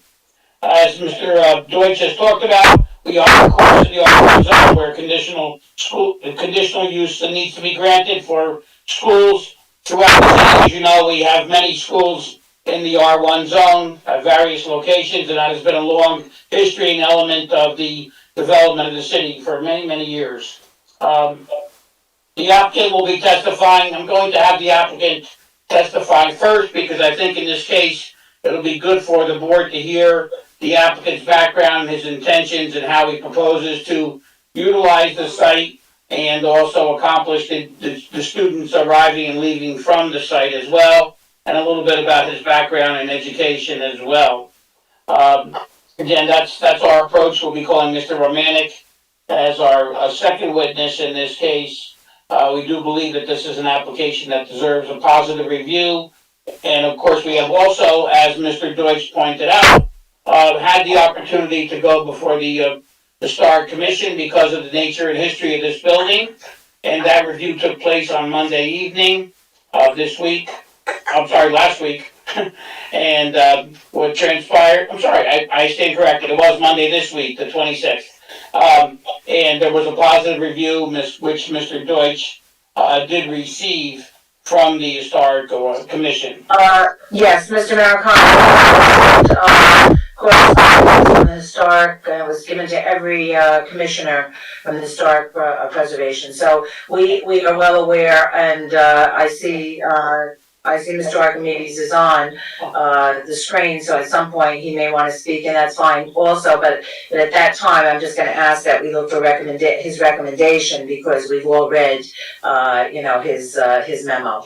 Alright, so, with that, please call your first witness. Sure. I'm called Mr. Walid Malouk. And he is also representing, applicant, Mr. Sam Soretsky. I'm not sure if Sam is on. He is, yes. No? Okay. I just wanted to say, if I could, Alan, just 2 points in the opening. The applicant is a non-for-profit corporation, and Wahid Malouk is a member of the board of directors. So he's not the owner of the of AGE, of the Academy of Greatness and Excellence. Right. He is a board member. It's a non-for-profit corporation. Understood. I appreciate that clarification. And Madam Chair, just by way of clarification for the commissioners, this property is under contract of sale to the applicant. Mr. Soretsky represents the applicant specifically in that transaction. My office was retained to file the application on behalf of the applicant and the owner, but we're working hand in hand with counsel for the applicant as well as the owner, Mr. Sam Racer, who may also be on the virtual meeting tonight, or will be perhaps. What we'd like to do at this time is I'm going to defer to Mr. Soretsky to have his client give us a background recitation, if you would not mind, Sam. Thank you. Wahid, are you on? You joining us? Yes, I'm on. Wahid, if you will, would you basically give us a little bit of your background? Can I please swear him in first? Can you please raise your right hand? Do you swear affirm the testimony you're about to give is the truth, the whole truth, and nothing but the truth? I do. Please say your full name for the record. My name is Wahid Malouk, spelled as W-A-H-I-D. The last name is Malouk, M-E-L-O-O-K. Thank you. Wahid, if you may, would you want to give us a little bit of your background and your relationship to the Academy of Greatness and Excellence? Sure. I am a board member of Academy of Greatness and Excellence. As you stated, the Academy of Greatness and Excellence is a non-profit organization that started in 2013. We refer to Academy of Greatness and Excellence as AGE, as an acronym. AGE started 2013, it became accredited in 2015, and we became STEM certified in 2016. AGE is actually the only private school, non-profit private school in the United States that accredited and STEM certified. As I said, we started in 2013. Actually, we started with 21 students. Now we have 500 students, and we have about like 150 students on our waiting list. We have a lot of people coming from Paterson to our other campuses, which is in Teaneck and Ridgefield Park. And after discussion with the board, we thought that having a campus in Paterson would serve the Paterson Township. It will serve the parents and the students and provide quality education for the students and the parents in Paterson Township. We chose the Temple Emmanuel because it was used for many years as a house of worship and a private school. The temple was used to accommodate more than 600 people at the same time until 2008, hosting funeral, congregation, wedding, and other social events, in addition to operating the school on a daily basis. And that was saluted and respected by the area. And we thought buying a great temple like that, a historic building like that, would add to the culture, and our students will be proud to grow up in such a building, and we can also maintain the image of the building for the city of Paterson and preserve it the way it is, because for us it's a very respected site. And also, if we can operate the building as a school as it used to be, that will serve the community as well. We also thought starting a school in the township of Paterson will also take some of the load on the township, because the public schools are very crowded. It will actually save money for the Paterson Township, because again, we are private schools, so we do not receive anything from the Board of Education. So all these things together, I thought it will benefit the entire community, as well as my board and the school community, and that's why we decided to buy the building with the contingency that we can operate a school in the building. I just would like to mention the two things were said in the introduction, that the seating area is a condition for us. We need to move the seating. The auditorium and the sanctuary will be used for multimedia center for the students, so it will not need extra parking, because there will be no seating in the sanctuary.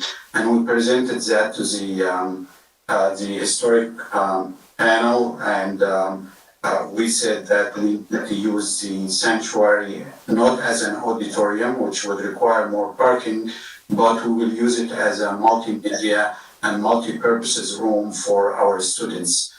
So that would actually take away the need for extra parking as it was presented in the beginning.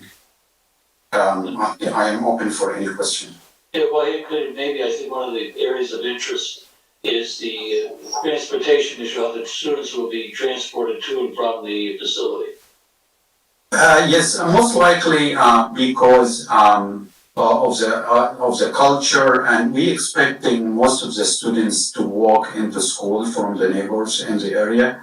And also, we do not allow students in high school, like right now we have two other campuses, and we're running up to 12th grade, and we don't allow students to drive to school.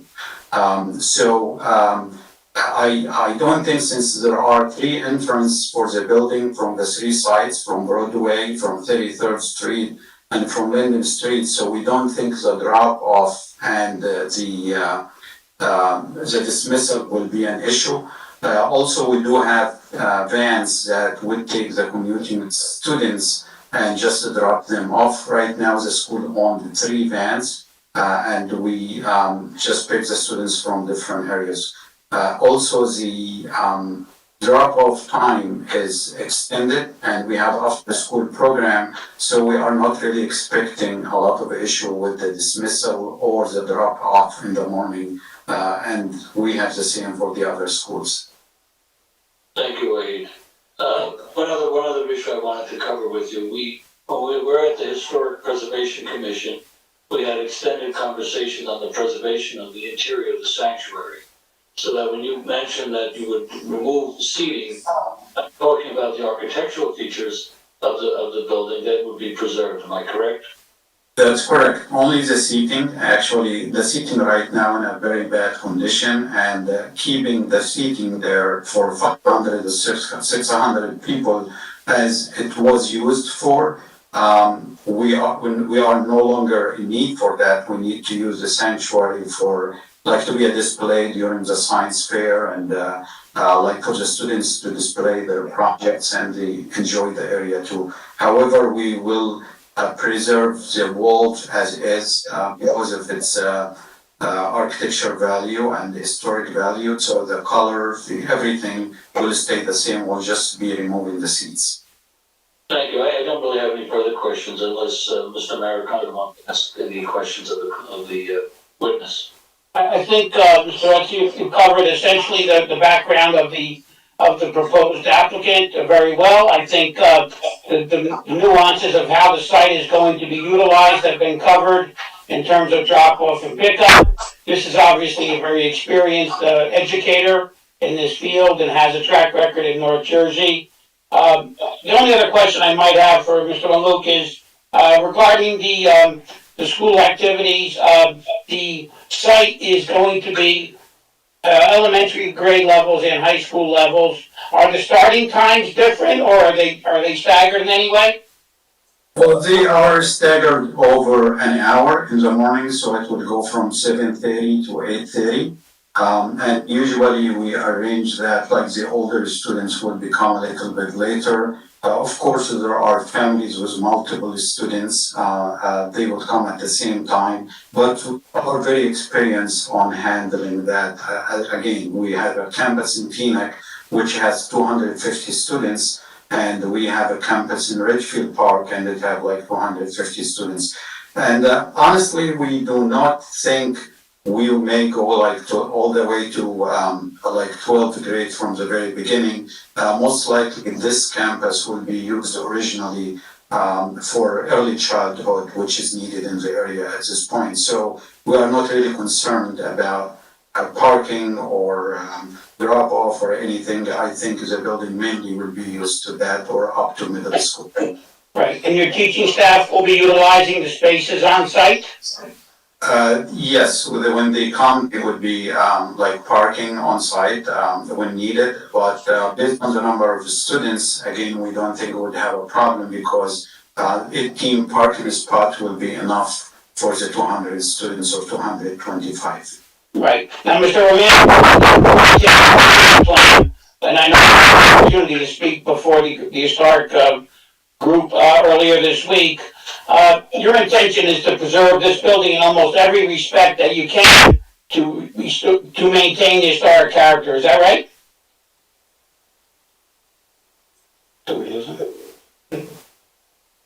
Waleed? I don't think you heard the question. Okay. I'm sorry, I did hear the question, but I don't think it was addressed to me. Yes. Oh, yes, yeah, your intentions regarding the physical structure of the building.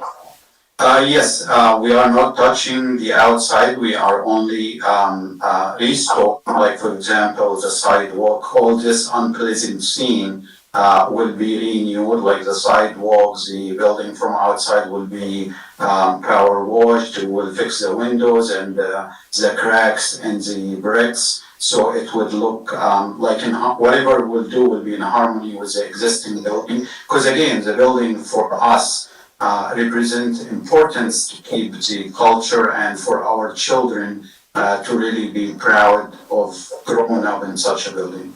And you, of course, had the opportunity to review the interior site plan of Mr. Romanek. You're satisfied that it will provide the necessary classroom space that you will need? That's correct. Only if we are allowed to move the seating from the sanctuary, which is it's very essential for us. Okay. That's all I have. defer to council if need to make any Please call Mr. Romanek next. Madam Chair, did you want the opportunity for council to see if you had any questions of this witness, Mr. Jimenez? Yes, Madam Chair, Mr. Jimenez, if he has any questions of this witness, he should be permitted to proceed, and then we can move to the next witness. Okay, go ahead. Yes, for this witness, I have one question. Mr. I can't see your name right now. I think it was. It's Miluk. Miluk. Yes, I see now. Maluk, have you ever operated a similar school in Paterson in a similar R1 residential neighborhood? It's in Paterson, but in other city, as I said, like in Teaneck, it's in a residential area in Richfield Park, which is very crowded, and it's also a residential area. But in Paterson, none then, right? Correct? No, that's our first campus in Paterson, and we hope it will be very successful. Okay, I have no further questions for Mr. Maluk. Okay, so at this time, I'm gonna go to Mr. Romanek, and then I'll open it to the public after that for questions for both. Thank you. Thank you, Madam Chair. I'll be calling Mr. Michael Romanek.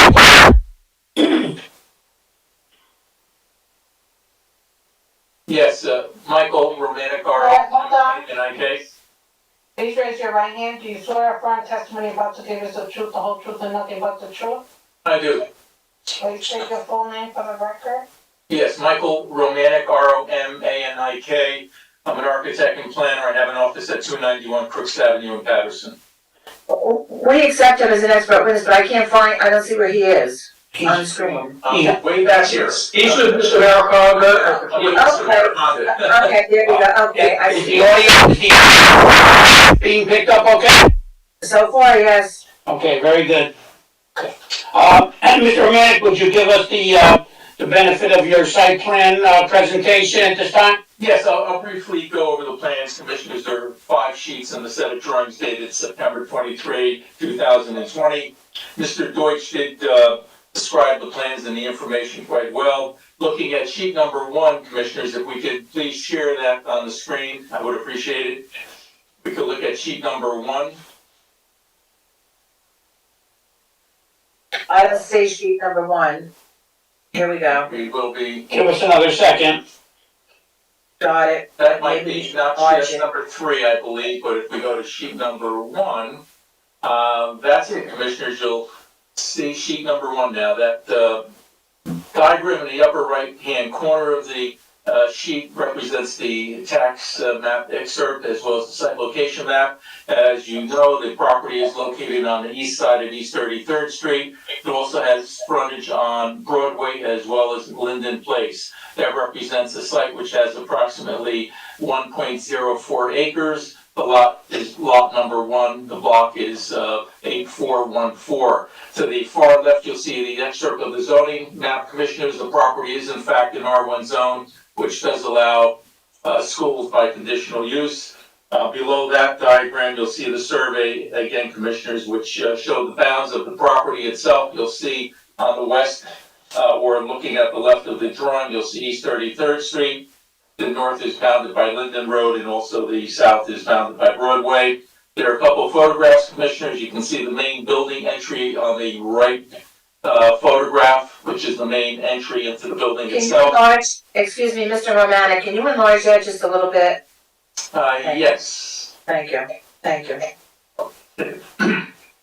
So essentially, as what was already spoken about, obviously, we are proposing to have 250 students in the site itself. It is a charter school with classes from K to the 12th grade, as also described previously. Commissioners, if we go to sheet number 2, you'll see the site diagram itself. Looking at the large drawing on the right-hand side, that does represent the site diagram. The building is outlined in the heavy line work, as you can see. Also accessible from East 33rd Street is the drive-through driveway, which would allow for queuing of, as I show on the drawing, 6 vans and or cars, which would be a drop-off and pickup area. Also, we do show the existing parking, which is on the left side of that drawing and obviously accessible from Linden Road, that is existing parking. As you can see, we have it labeled 1 through 15 spaces. And also you can see number 16 space there, which is along the east line of the subject property itself. And there's additional 2 more spaces labeled 17 and 18. We also have something labeled right there at the immediate corner of the property on the northeast piece of the property itself, where there would be a pickup and drop off as needed for a school van as well. So the property, again, is a 2-story structure. The footprint of the building is approximately 23,960 square feet. The lot coverage is approximately 52.7%. Which, by the way, is certainly less than the existing or the allowed, which is 80%. We're making no changes to the exterior, commissioners. If you look to the left here, you'll see the R1 zoning district chart. And as you can see, as far as compliance goes, there are several items that are marked with no compliance. We obviously don't have 2 acres of land. It is a 1-acre site. And you'll see below there, too, that there is a no indication for both the right and left side setbacks. The one setback is required to be 10 feet. We have 9.95, which is along the west line, and the other line is also requires 10 feet, and we have 0.18 feet. Those are pre-existing conditions. We are proposing no additions, of course, to the building itself. There are no changes to the exterior site as well. So we do not comply with those, but again, those are pre-existing non-conforming conditions. We assume that possibly in the past they had been approved by a planning or zoning board. You also see that there is a no with respect to the parking. That's the last item in the zoning table, and as described by Mr. Deutsch quite accurately, and you can also see my notes below the site zoning district table. In fact, the requirements that are required by the zoning ordinance with respect, and also the requirements for the parking, which is shown on the left there. Based on 250 students, yes, we are required to have 50 spaces. We are providing 18 spaces. We can also look further besides the 18 spaces. Then, in fact, we do have the school van pickup and drop off, which could possibly be doubled as a parking space itself. And also, commissioners, remembering that we do have 6 spaces in the drive-through, which is accessible again from East 33rd Street. So the conditions that are in non-compliance, again, those 3 no's represent pre-existing conditions to the building, primarily with the setbacks and so on. And again, the lot requirement, which is 2 acres, we have 1 acre. It's slightly over 1 acre. And the parking, which is also going to be a request for the variance for the parking deficiency as well. Yeah, we're making no changes whatsoever to the outside. The inside, we're making no changes other than as described with respect to the large area, assembly area where the seating will be removed. There's also some photographs on the bottom, commissioners. Again, you can see the photograph on the right there, which represents the main building entry at the corner of East 33rd Street and Broadway. And the middle photograph shows Linden Road. That's the access to the yard area where, in fact, we would also have a school van student pickup. And it provides access to the yard where spaces 17 and 18 are located. Again, looking at the site diagram, you'll see they're located along the easterly property line in that existing yard area. The parking along Linden Road is shown in the photograph on the far left. We're making no changes whatsoever to the parking there. That's where the 15 parking spaces are shown on the photograph, obviously, and also on the site diagram. You'll see provision for a screen dumpster. That's existing, which would be utilized for, obviously, recycled items as well as refuse as well. And you can see the frontage on the property. Looking at the site diagram, there's 259 feet along East 33rd Street. The frontage of the site has 156 feet along Broadway. The east side, which is on the top of the diagram, has 255 feet of lot linear footage, I should say, along that lot line. And along Linden Road, the frontage is approximately 171 feet. And again, totaling slightly over 1 acre. The coverage is in fact 52.7%. If you look at the zoning table, you'll see that, in fact, we also do comply with the floor area ratio. We are allowed 1.0, we are at 0.8, which also minimizes the amount of total floor area that we would be allowed based on the 1.0 FAR. Essentially, that's the description physically of the site itself, Commissioners. If we turn to sheet number 3, you'll see the interior of the second floor. The gross area is 23,960 square feet. You'll see the designation of 5 classrooms on that level. Again, there are no interior changes that are reflected in this floor plan. You'll see toilet facilities. There's also space on the top of the sheet itself, which shows the administration. To the left, you'll see a large cafeteria with the square footage as noted. There's also a gym on the lower portion there, which is approximately 3,750 square feet. You'll see the designation, as I said, of the 5 classrooms and those related functions. Again, looking at the first floor plan on this sheet, you'll see the auditorium, which has been indicated, obviously, that those seats would be removed, or a great portion of them would be removed for a multifunction area. For various activities and so on. So the seating would be removed, as you can see on the notation.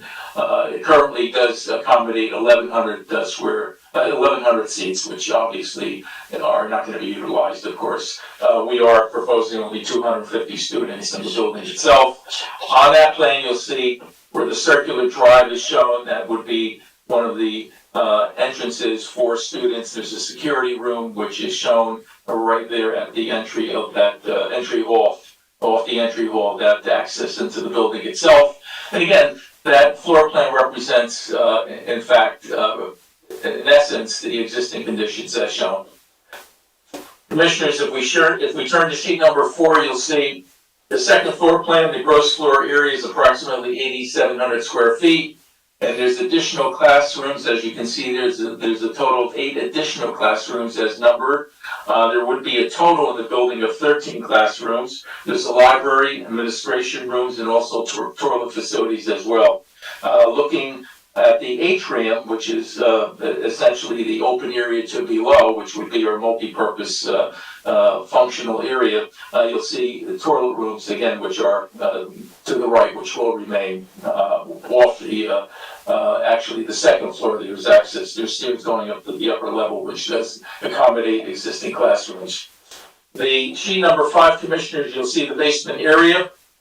Essentially, those rooms are the only rooms in the basement area. The large line diagram just essentially shows the upper floor above, but those are the actual rooms that are in the basement. There will be a reading room there. There's a computer room for the students, and also equipment room, and there's a storage room. There's also rooms that are labeled boiler room, which is an existing boiler room now, and also space for recycled items and also storage, Commissioners. And that represents a total of approximately 4,700 square feet in floor area.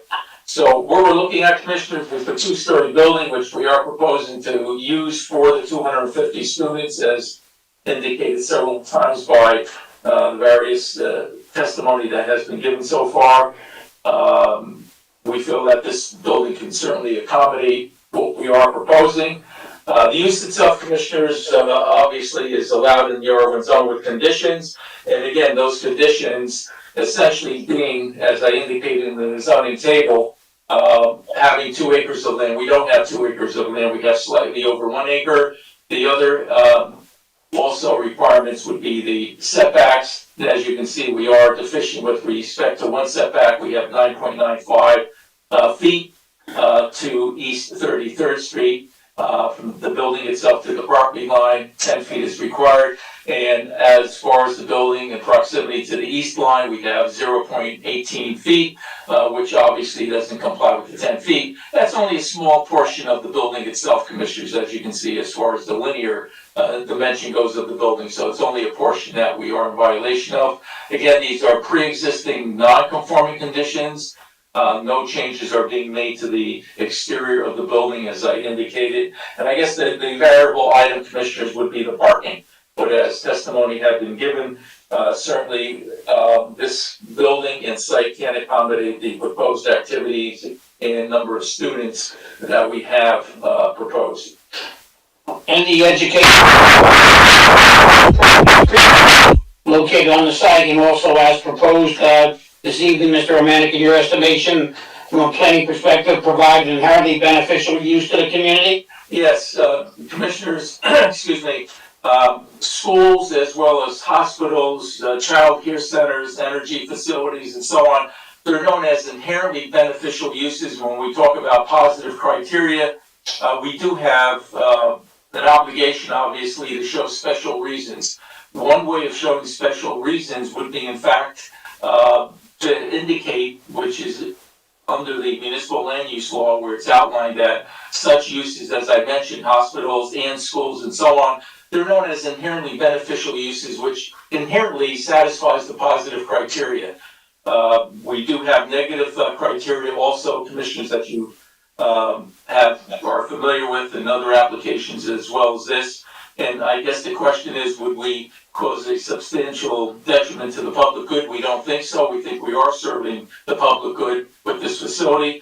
And also, we feel that we're not substantially impairing the intent of the zoning ordinance. As you can see, such a use is allowed. It's inherently beneficial.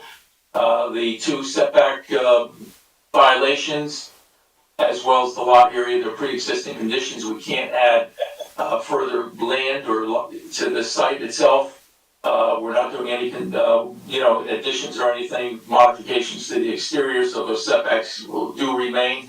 And that's also another criteria for seeking positive criteria, which we've already satisfied, I feel, simply because it is an inherently beneficial use, but because of the conditions of the existing site itself is usually allowed for the commissioners to consider that, in fact, we have even further satisfied the positive criteria. And as I said, with respect to the negative criteria, we feel that there's no substantial detriment to the public good. This is a good use for Paterson. And with respect to the lot coverage, we're again below the allowed 80%, and that's also with respect to the intensity of the property, and also the floor area ratio. One could have a larger building that would be equivalent to the lot area itself. We don't have that. We have something less than the lot area in the form of floor area as well. Okay, that will conclude Mr. Romanek's direct testimony, Madam Chair. Of course, subject to any questions of council and the board as well as public. I'll open it up to council first, please. Any questions? I have no questions for this witness, madam.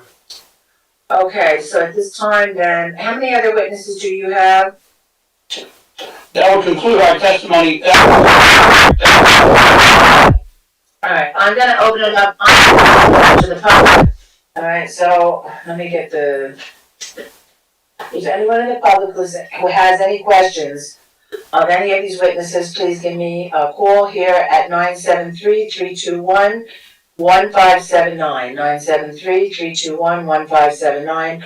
The meeting ID is 711-680-001. I'll allow 2 minutes for call-ins and 3 minutes for questions. This is not the portion where I'm gonna be listening to comments from the public. This is for questions of the witnesses only at this time. Thank you. Madam Chair, when or if the public does get online, if you can just clarify if any of those members are represented by Mr. Jimenez or if they were appearing on their own behalf. Okay, alright, will do. Thank you. Alright, the callers need to press *6 to unmute themselves. I believe the first caller may be Mohammed Eleli, if he's still on the line. Alright. I'm gonna say who he is. And his microphone should be off, so if Mr. Mohammed is on the line, okay, This is for questions only of any of the witnesses so far, and I'll allow 3 minutes for your question. Mr. Jimenez, is this one of your clients? No, it is not. Okay, thank you. Mr. Mohammed?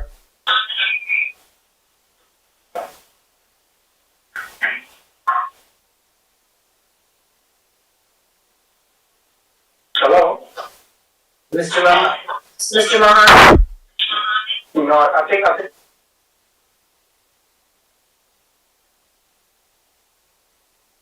Okay, I don't know who that was. Is there another call?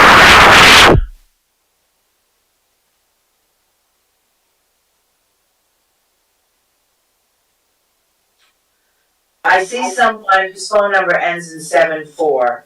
That looks like a caller, but I don't know who that is. We have, I think you have to press star 6 in order to start talking. Okay. Donnell Sharon? Okay, I see Donnell, Sharon, okay, do you have a question for any of these witnesses so far? Yes, I do. I have a few questions. The first question is, was our city council, was our third ward councilman, Alex Menendez, invited to this public portion meeting? Next question, was Louis Velez, who's also a council board member, was he invited to this public portion meeting? Third question, in regards to this charter school that's in my residential neighborhood, that's literally across the street from my house, literally, I'm adjacent right next door to it. Do we all know that this charter school is going to be located on the most busiest street in the city of Paterson? The East 33rd is a county road. Okay. Donnell, excuse me. Yeah. Madam Chair, I know what you're gonna say, go ahead. I was just going to say, I'm not listening to comments right now, I'm asking for questions. And I think our council will answer, our council will answer the first 2 questions about the councilman. Mr. Acquaviva? Yeah, I'm gonna answer those questions, very simply. Mr. Deutsch, did Mr. Mariconi, the applicant, comply with all statutory notice requirements? Yes. Okay, Mr. Sharon, according to our records, all the public that was required to be notified by certified mail was notified, and there was publication in the local newspaper, namely the Herald News. That satisfies all the notice requirements under the state statute. The other point I want to make, as the Madam Chairwoman was about to make, is that this portion of the meeting is solely for questions of the architect, Mr. Romanek, and planner, Mr. Romanek, based on his testimony. If you don't have any questions of him at this time and you want to just make comments, that will be done at the end of the meeting, the latter part of the meeting. Okay. My other question is, and I'll make some statements at the end of the meeting, but my other question is, did the attorney, Mr. Alan Maricano, received my letter? It was a 1, 2, 3, 4, 5-page letter that was emailed to him on July 27th with regard to my some of my issues and concerns. I want to make sure, did he receive my letter? And if so, did he share my letter with the zoning board commission? Okay, what I do at this time, speak to is that objections or concerns do have to the meeting at the public hearing, which is being conducted virtually. Any correspondence that I might have received in any form would not be something that would be considered at the board's hearing, nor do I have an obligation or even any sort of a duty to respond to directly.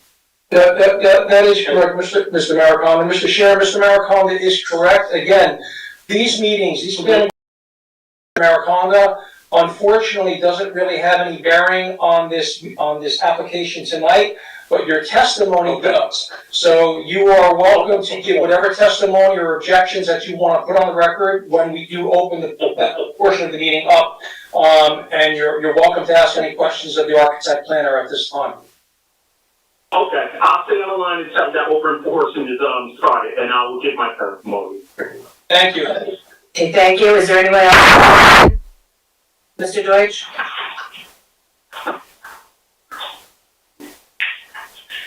I see a Mr., I see an Ayman Al-Dasoki. Well, he needs to press *6. Good evening, can you hear me? Yes. Okay, who is speaking? This is Iman Olasuki. I'm the school principal of Academy of Greatness and Excellence. Okay. So I'm here with Wahid Malouk. I don't have anything to say right now. Oh, you're here with them. Okay, understood. Okay, who else do we have? I see this, is there Kareem Nasrani? Okay. Is there a Mohammed Al-Adali? Here, I do not have a question for any of the witnesses at this juncture. I think I'll speak to the public. I'll speak to the public portion later. Okay, so this is Mr. Al-Adali, correct? Al-Filali. Okay, Al-Alali, okay. Is there anyone else in the public that would like to have any questions of any of these witnesses? Okay, I don't hear any. So I'm going to move on. Mr. Maricondo, who else do you have? I'm sorry. You have no one else? That would conclude our, we do have the, contract of the property owner. And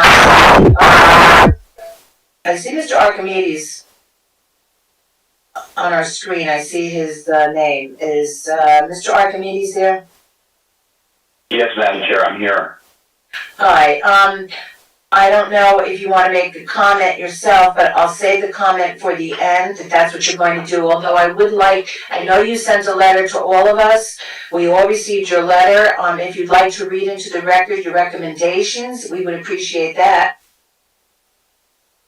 Sure, that would be fine. Okay, so please identify yourself and, let the public know who you are and your recommendations only, please. Thank you.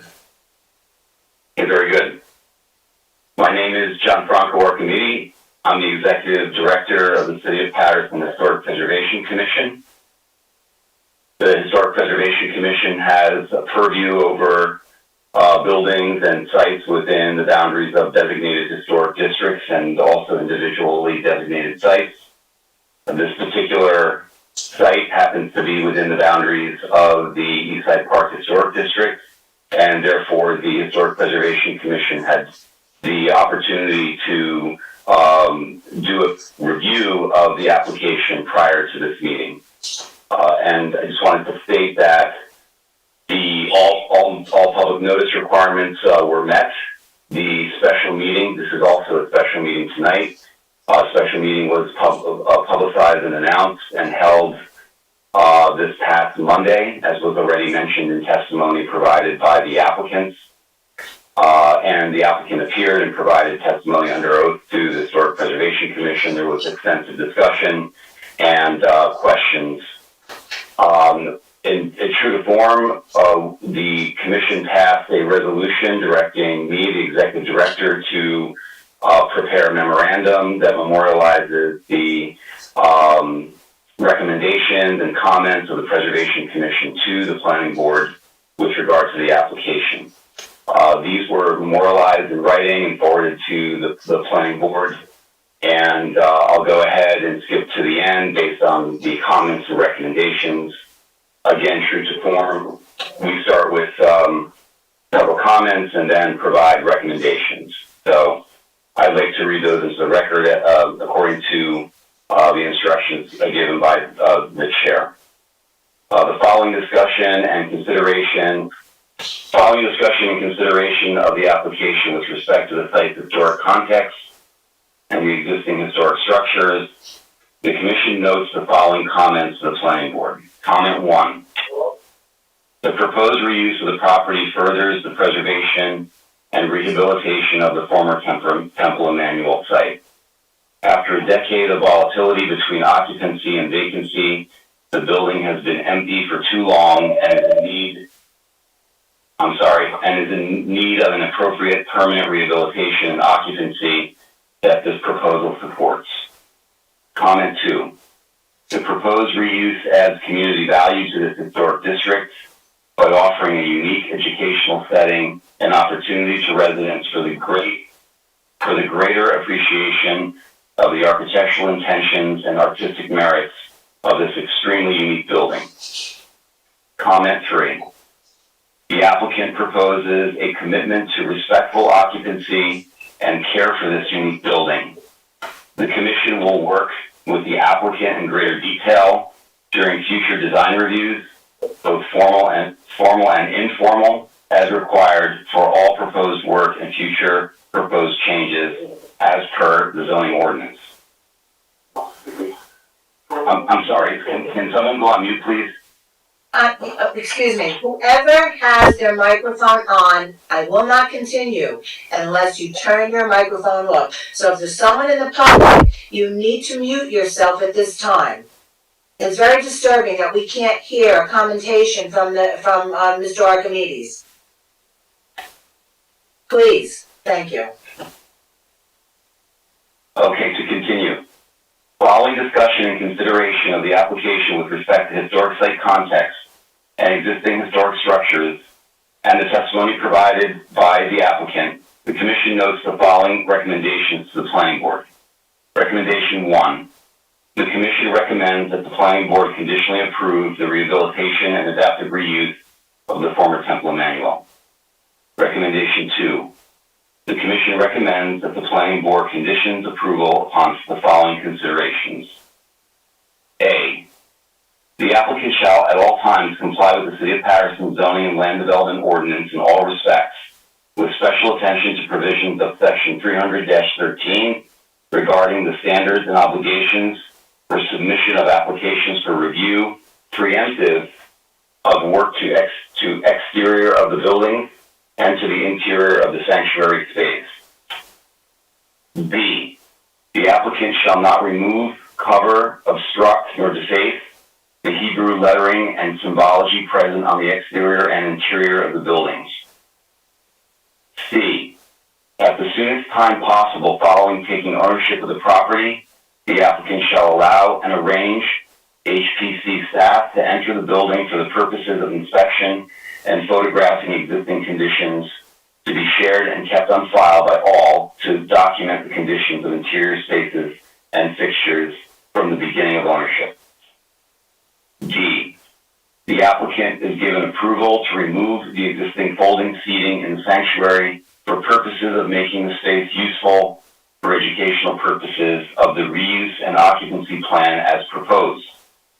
Prior to removing the seating, however, the applicant shall investigate the feasibility of retaining all or some portion of the balcony level original seating and shall report its conclusion to the HPC in writing.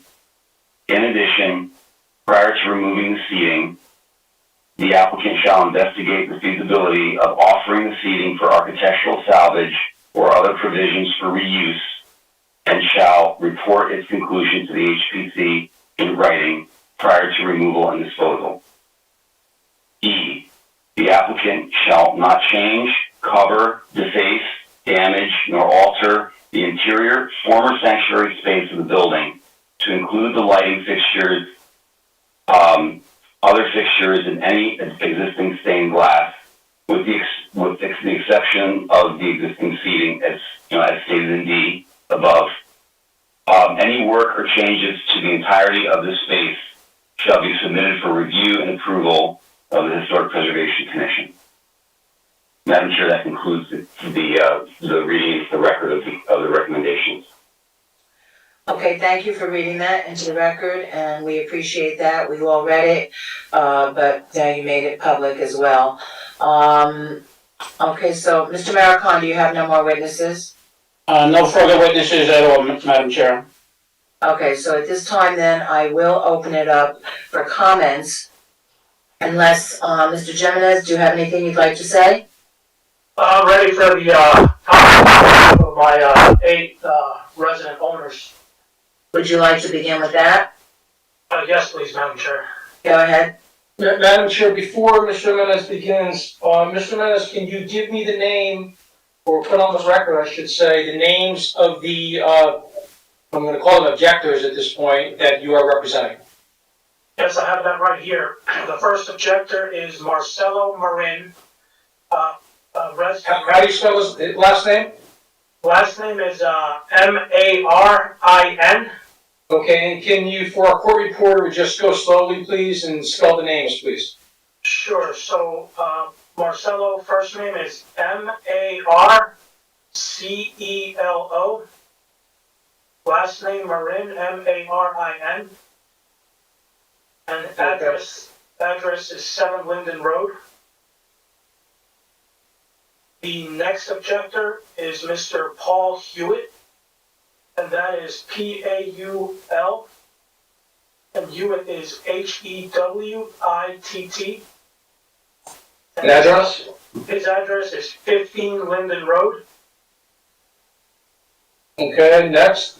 Next objector is Mr. Rigo Rodriguez, spelled R-I-G-O, and Rodriguez, R-O-D-R-I-G-U-E-Z.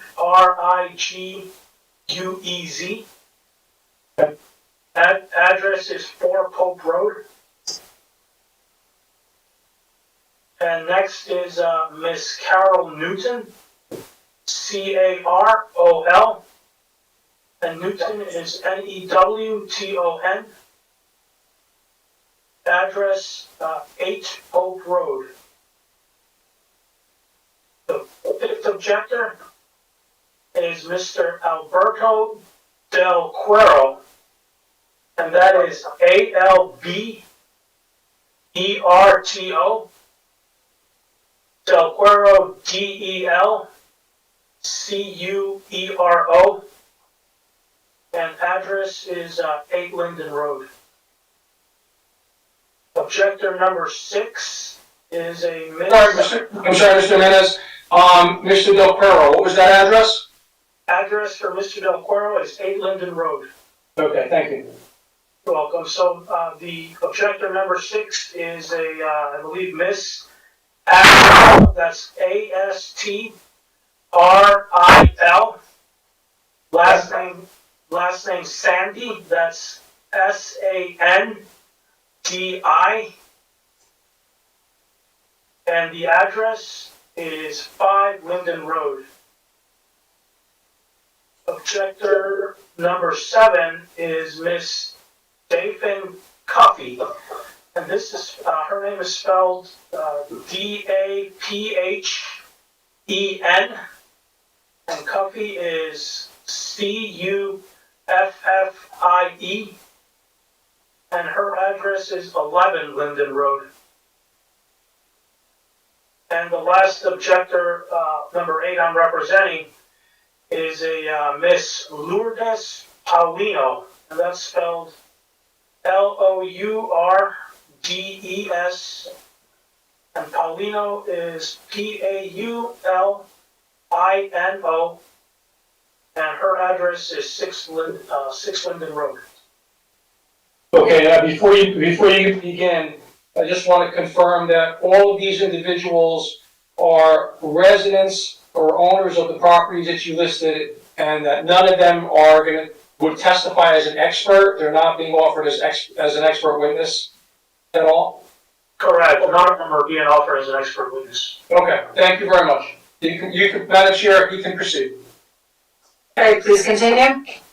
Thank you. So, what we have here is the benefit of experience, and there was actually a school, a charter school that was present before the current applicants at this same property. And well, let me just start with the law here. Under the Paterson zoning ordinance, section 500-5.1, for a conditional use, part of the requirements is that the planning board must make sure that the approvals would not substantially impair the use and enjoyment of surrounding properties, and that the application is particularly appropriate for the location, that it conforms as much as possible to the existing character of the neighborhood and does not substantially impair the character of the surrounding area. And also, another requirement is that the application does not have any adverse effect on the surrounding properties, which is why I'm here. So again, we have the benefit of experience. The previous school was the Paterson Arts and Sciences Charter School, and that was intended for use of a minimum of 306 students, I believe up to a maximum of 486 students. The current application on record, the stated student body is 250 students, and that's only 56 students short of the minimum for the previous charter school. And what happened with that previous charter school? Well, in 2013, it definitely had a substantial detrimental impact on the owners that were residing next to the school. So the first issue was parking.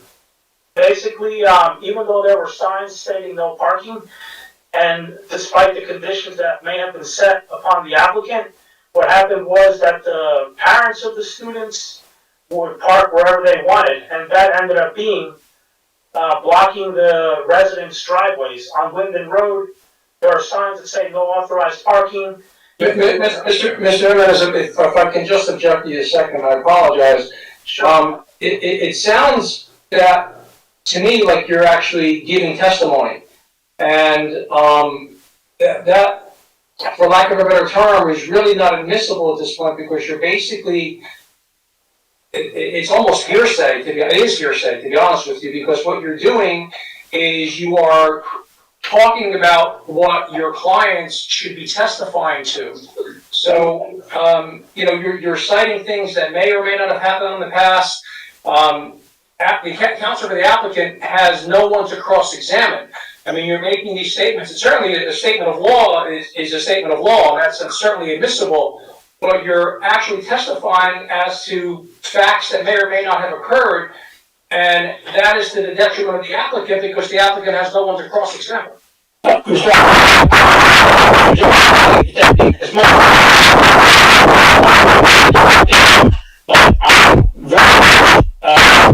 Clear in my mind that this is actual testimony based on hearsay and past history of prior applicants or prior occupants of the property.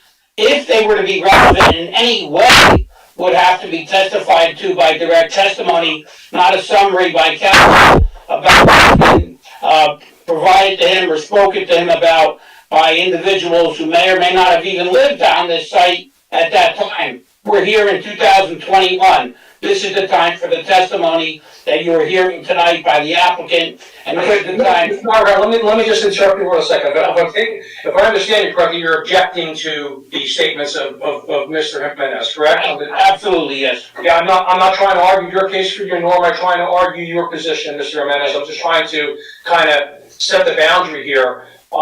Based upon, I would be inclined to grant Mr. Mariconda's objection, because what you are testifying to, for lack of a better term, is hearsay. Certainly if you have your witnesses here and they want to testify to those facts, they're certainly willing to do that, and then they would be subject to cross-examination and redirect from you for that point. But to have you go on and testify as to certain facts that may or may not have happened is quite frankly not admissible. I understand objections of my clients, but I can't ask him to be a witness. He is present, and he can answer questions that I can ask him. I'm sure. Which witness will you be questioning? I can question Mr. Marcelo Marin. Okay. I mean, I see no other way to summarize the objections that I want to put on record other than to state them as they've been represented to me. Okay, so is he here? Are you going to question him? Yes, he is present. I will question him on these areas that I have. I mean, certainly if you have... I'm here. I'm here. Marcelo Marin. Hello. How are you? Excuse me one second, sir. Mr. Mena, certainly I don't want to interrupt you if you're putting on statements of law or you want to argue from a legal perspective. You're certainly entitled to do that. So if you wanted to continue down that road, you could do that. However, if you want to stop where you are right now and take testimony from your client, you can do that as well. It's your option. So I'll what I can talk about here, that does not require the testimony. So regarding parking, as it's been stated previously already, 50 spots are required, but only 18 are provided, and I believe they are on Linden Road. We'll have testimony from the witness that will explain how that is a problem. But right now, the applicant is not complying with the parking, and there's no way around that. Let me see if there's any other issue here.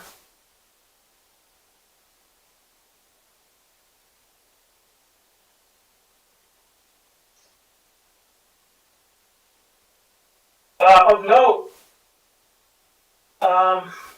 based on prior applications that are on public record, there was a conditional use approved, I believe, in 2008 for a school. I believe it was the Build Academy for 150 students.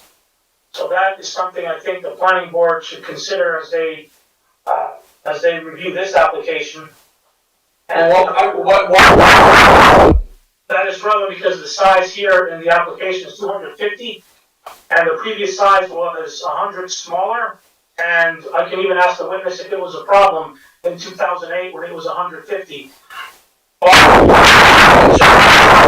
was listening testimony from your client. My question to you though is, now, that application was approved, right?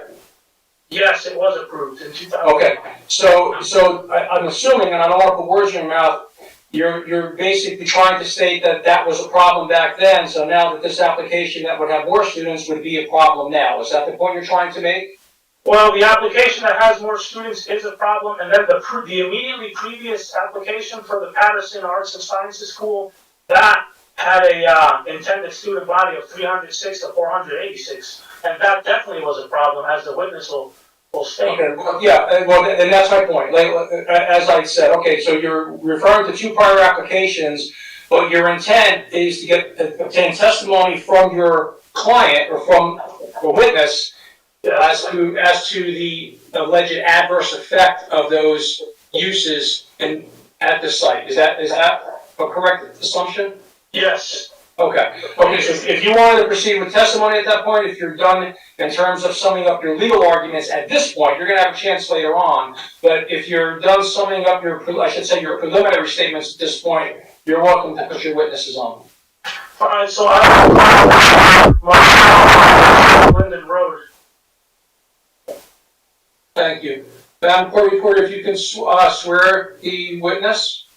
Yes, I He do. has to have his camera on, sir, for me to swear. He's on, I can see him. I don't see him.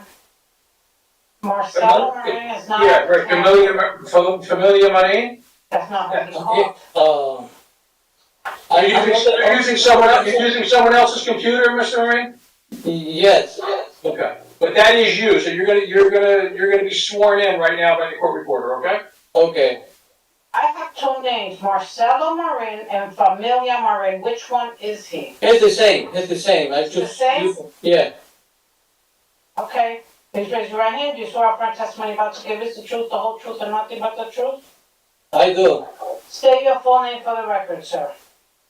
Marcelo Marin, resident from Paterson since 2001 from 7 Linden Road. Thank you. Mr. Jimenez, you are showing a photo right now.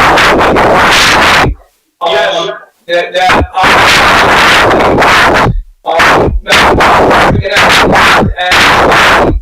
I guess 001, O for objector 1. Sure. Are you gonna email me a copy? Yeah, I can right now, according to what someone told me, but I can definitely email it to whoever I need to. Okay, why don't you summarize what that photo is? So this is, photographs from the residents taken, approximately, I believe, in 2013 that showed the adverse impact on the residents from the previous school. Who took the photo? Yeah, that's a much better foundation. General photographs cannot be admissible in this way. I'm the one who took the pictures. If you can see, my house is just taken from my house. Mr. Rennie, we can't see that, we don't know where your house is, we're just. My house is. It's a very simple question, did you take the photo that's on the screen right now? I did. When did you take that photo, when did you take that photo? Everything here. When did you take that photo? Why? When? When did I take it? The date that you took that photo. You can see it in the previous hearing that we had in 2013. I believe you can access that record. It's in detail, every single picture. Mr. Marine, you took the photo, right? I have 32 pictures in here that I guess you can access to from the city, because they keep it. I'm asking you. You took the photo, correct? All of them. Okay. Yes. So my question to you is, when did you take the photo? What was the date of the photo? Specifically the date, I cannot give you this moment, because basically you can see is when it was functioning the charter school at that time. Mr. Jimenez, maybe you can help me out here, okay? I have a photo on the screen that I'm looking at and that everybody present at this meeting tonight can look at. In order for this photo to be testified to, we need Okay, so I don't have the date, but I can ask you my record. Mr. Marine, can you please, Mr. Marine, please, I'm speaking to your attorney right now. Mr. Jimenez, we have a photo in front of us right now. We have your client stating that he took the photo, but he can't give us a date when he took the photo. If he can't testify that he took the photo and the date of the photo, then the photo cannot be admissible as evidence. So maybe you can get that testimony from them. Maybe you do a better job of it than I'm doing. Yeah, I can ask him, Marcelo, looking at, exhibit, 01, it's the first page of 22 pages. What year did you take this photograph? It was in 2013. I have the record in my camera. I mean, I cannot provide it now because I was not prepared, but if you give me the time, I can submit it in detail. I have it in my record. 2013. 2013, okay. Mr. Mariconda, if you wanna put an objection on the record, fine, otherwise I'm gonna allow the testimony. Yeah, very much object to this admission. This is clearly a video when this photograph was taken, which year, there's no specifics, and I certainly object to the fact that there is no proper foundation. This could have happened at the time of the day, there's just no specifics that is necessary. I don't see that as to having a specific exact day and time. He remembers that it was 2013. I can ask him the month. He probably will get the month. As far as the day, I don't think he'll be able to get the day, but I don't see the relevance of that. He's put on the record that he took the photo. He put on the record he took the photo in 2013.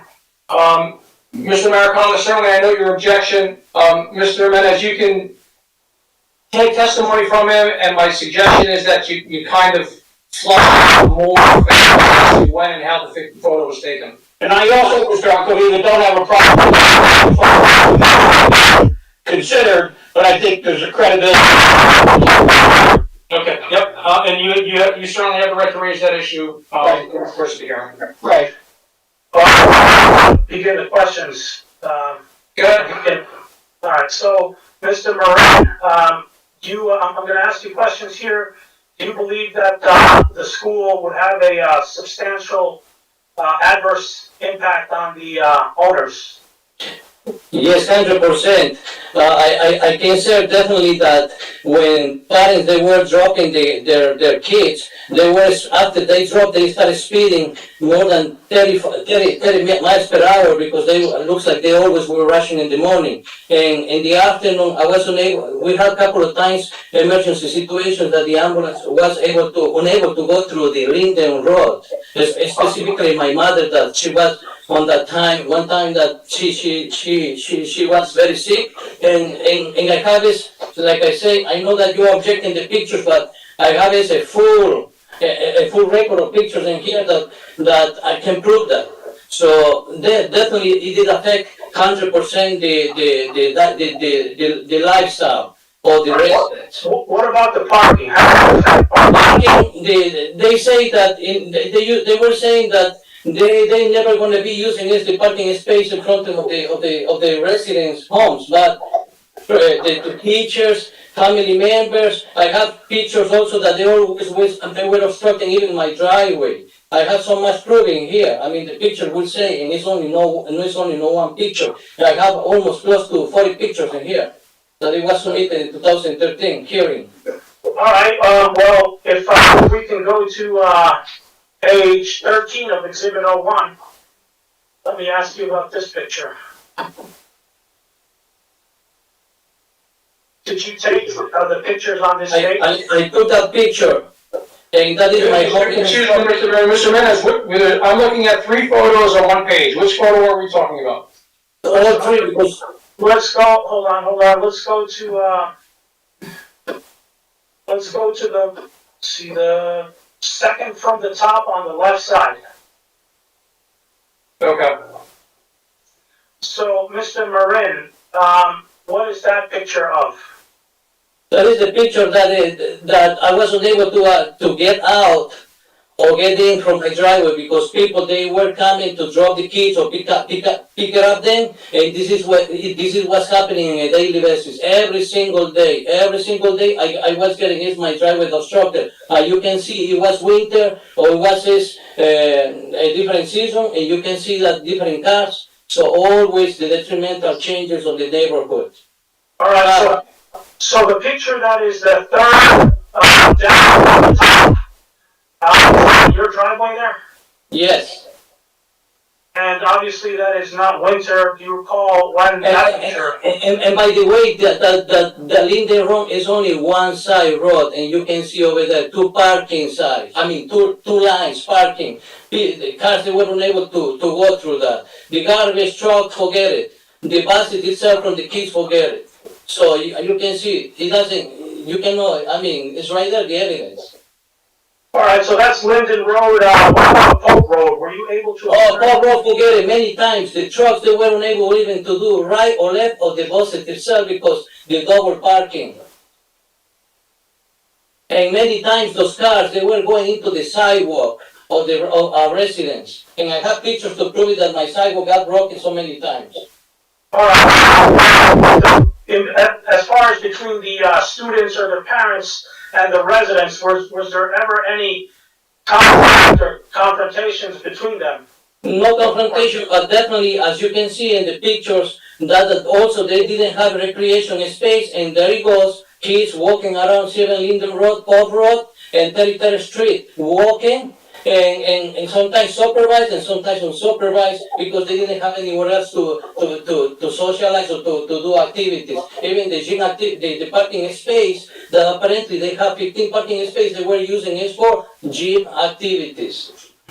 And I have the pictures that prove. All right, so you said the had problems on Polk Road. Is that Yeah. Also remember that if we have the kids, they need to harvest their meals. So the truck when they came to drop the daily basis their meals, forget it. They since they were unable to do the turn between Linden Road towards Pop Road, so they started making this double line. I mean, I would say it's going against the one direction of Linden Road, and one time that happened actually in the corner between 33rd Street and Linden Road.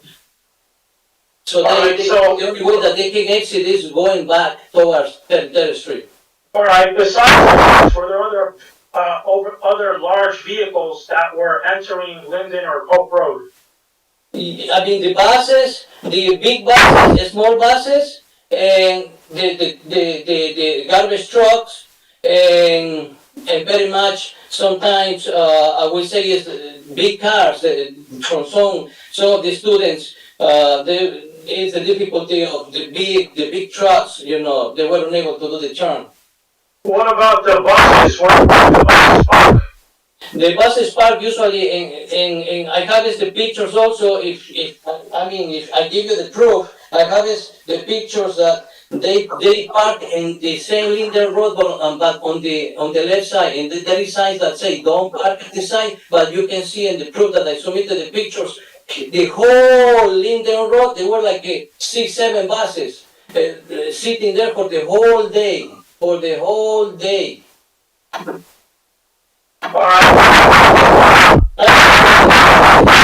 Thank you so much for patient. Look at the driveways, obstructed driveways. Hold on for a sec. For the record, this is page 5 of Exhibit 01. Mr. Marine, what are we looking at here? You see is that Linden Road is only one way, right side parking, but there it goes. The bus is parking on the left side, obstructing the driveway, not only from one house, but from all the houses on the left side. And did you take these pictures? Yes, sir. All of those pictures from my bedroom. All right. Now, what was the impact of these buses on your use of the property? It was very stressful situation. We cannot get in, get out. It was not a lifestyle. I mean, as you see, everything changed. We weren't able to have a normal life over here. Paying taxes, but look for what? All right. Let me go to another page here. All right. So this is page 9. There it goes. Thank you so much for that picture. There it goes. The bus going against the one way. And there it goes. I'm not lying. You see that? Did you take this picture? Did you take this picture? Yeah, I took that picture because it's from my house, 7 Linden Road. All right, for the record, this is page 9 of Exhibit 01. And look at that double way, you see?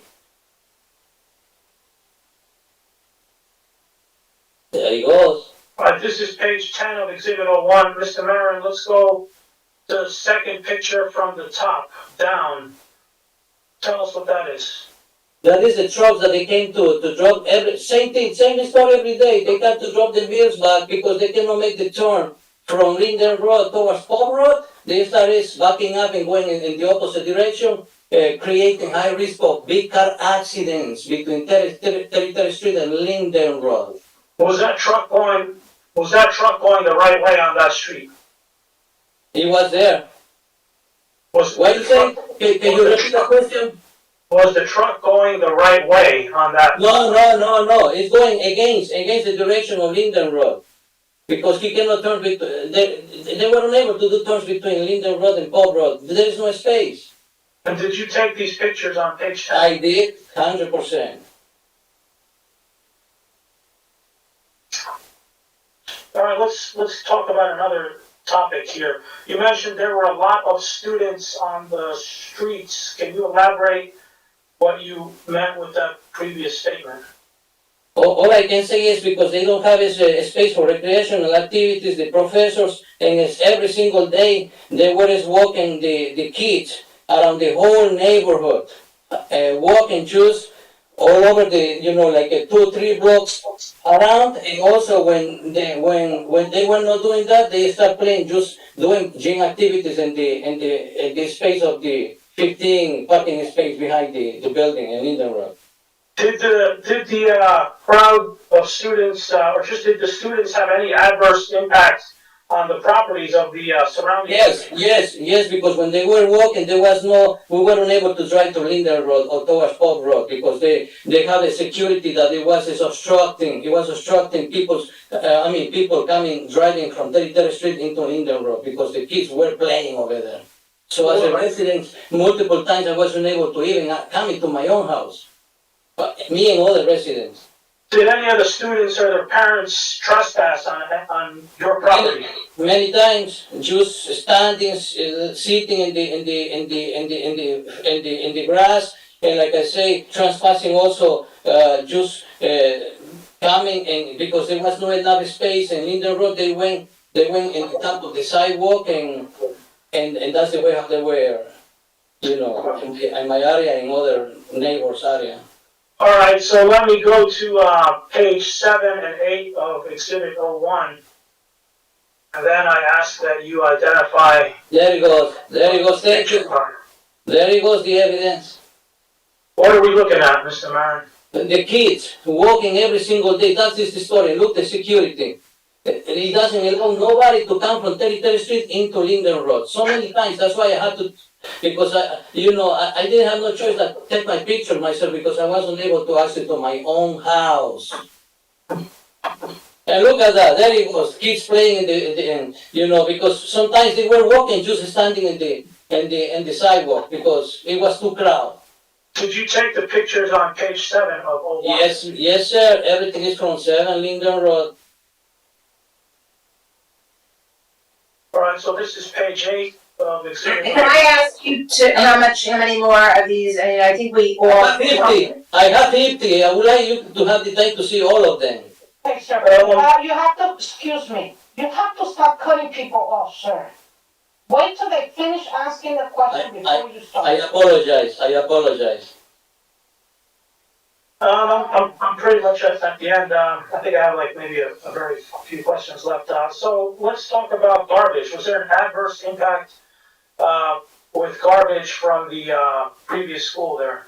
Rats all over. I'm so sorry. Rats all over because sometimes the bags were in the floor. No, it was a small container, or sometimes it was so much garbage that they start putting in the floor, and the rats were every single day over there. I can see that. I was able to see from my home. I don't have no picture, but it was always rats around. I have no further questions for this witness, Madam Chair.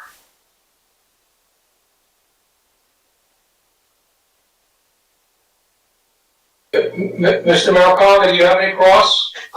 I have no questions on the credibility of this testimony until later. Thank you. Mr. Jimenez, do you have any other witnesses to present? I do not. Closing. Sure. If you want to put your closing on, and then we'll go back to Mr. Mariconda for his closing, and then Madam Chair, you can call for a vote. Madam Chair, did something happen to your screen because you went? I see a blank and an exclamation point or a triangle on your screen. There are some members of the public that still have comments. I don't think the vote should be called right away. We're waiting for our turn. Sorry? Who was that? Madam Chair, are you there? Can you hear me? IT, it looks like something happened to Chairwoman Northrup's screen. Maybe can we try to figure this out, because I don't see her and I don't hear her.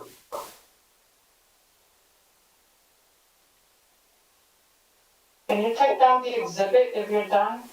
Yes, let me close this out. I'm trying to get back to my screen.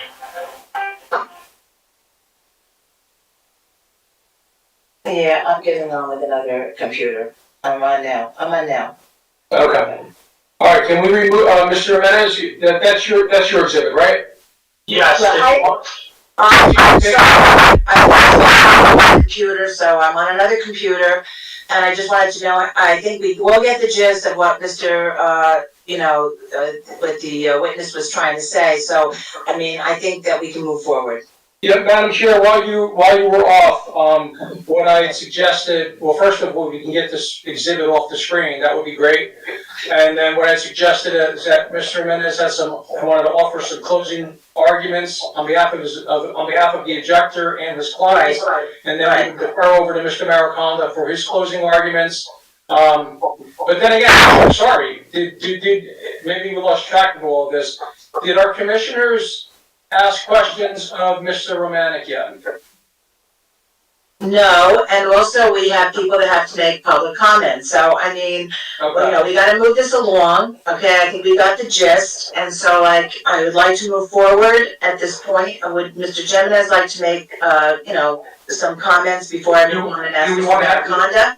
Madam Chair, do we want to have have the commissioners ask questions before we have closing arguments on behalf from the attorneys? Because we have public comment, and then we have. I can go down, I can ask the commissioners, do any of you have any questions of any of the witnesses that we heard thus far?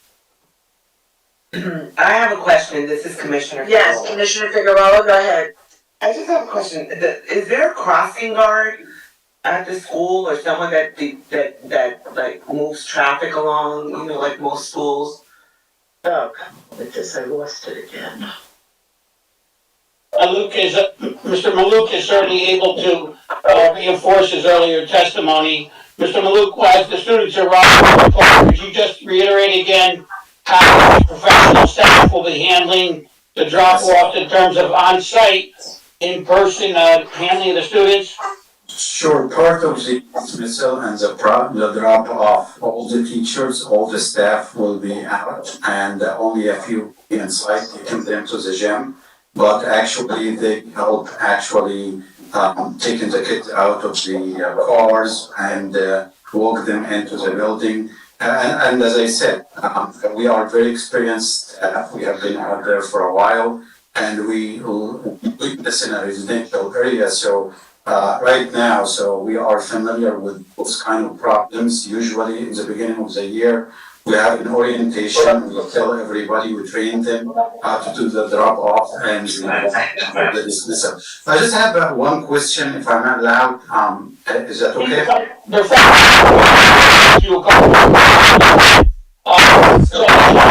Supervisors from the moment they're brought on site to the moment that they get to the door and vice versa when they leave? That's correct. And there's no school buses like those photographs showed on your site, is that right? No, not at all, because we are private school. So those school buses are provided for charter schools. There is a huge difference between charter school and the private school because those public services are not offered to the students of the private school. You're telling me come to the site by walk or drop off or minivans, is that correct? That's correct. All right, and have you had any enforcement issues regarding the conditions of the ground in schools? Not at all. Okay, that's all I have. Read cross to Mr. Walik at this time. Okay, I just have a question to Mr. Famin, the person who was Mr. Walik, refer to Mr. Sebastian if he wishes. I don't think it's appropriate for you to directly question the gentleman that was speaking. Yeah, he's not permitted to directly question any of the other witnesses. And frankly, there's no need for it, believe me. Okay, so I'm gonna go back to the commissioners. Any commissioner have any questions? I have a question, Madam Chairwoman. Who is that? Commissioner Fulmar? Commissioner Fulmar. Yeah, please, go ahead. Just a quick question, about the parking. I know you had requested or proposed for 4 parking spots. Where exactly were those supposed to be located? Mr. O'Hanlon, you want to just explain that again? Yes, Commissioner, if you look at sheet number 2, again, we could refer to sheet number 2, which shows the site plan. There are 18, there's actually 15 spaces that are existing along Linden Road. On our site, yeah, those are there, they've been there, they're existing, we're gonna utilize them, they're shown. It's nothing proposed, Commissioner, as far as the parking goes. We have 15, as you can see on that site diagram. We also have 3 others within the yard along the east property line. So there's a total of 18. And also right there at the yard entry, we're also showing a school van pickup and drop off space right at that point. And you also must remember too, accessible from East 33rd Street, we do show 6 vehicles in the form of either cars or vans that will pick up and let children off. And you can see that's the existing circular driveway if you look at the bottom of that site diagram right along East 33rd Street. And we are also proposing a stop sign. There will also be a proposed no left turn. So as you're exiting that circular driveway, based on what we are proposing on my drawing, there will be no left turn allowed. There's a stop sign and also a do not enter sign. So there won't be any problem or confusion as far as the entry into the site. Again, accessible from East 33rd Street. Okay, thank you for that information. That's my second question. It did have to do with the traffic and the congestion. Like you did mention, vans, how many passengers, seats are there in the vans? Malik would probably. Yes, usually the vans we use, it's 15 passenger vans. This is like 3 that comes from different location, and we will add, when we have any location that we have multiple parents and, they, are enough to put them in one van, we just keep adding vans. And you did say that you would be staggering the drop-off times. That's correct. It goes over 1 hour, and the dismissal, usually we have after the school program, so not all the kids are being dismissed at time. And just the last question, you did say that students are not allowed to drive to the school. Yes, that's absolutely no. Thank you very much for that You're information. welcome. Mr.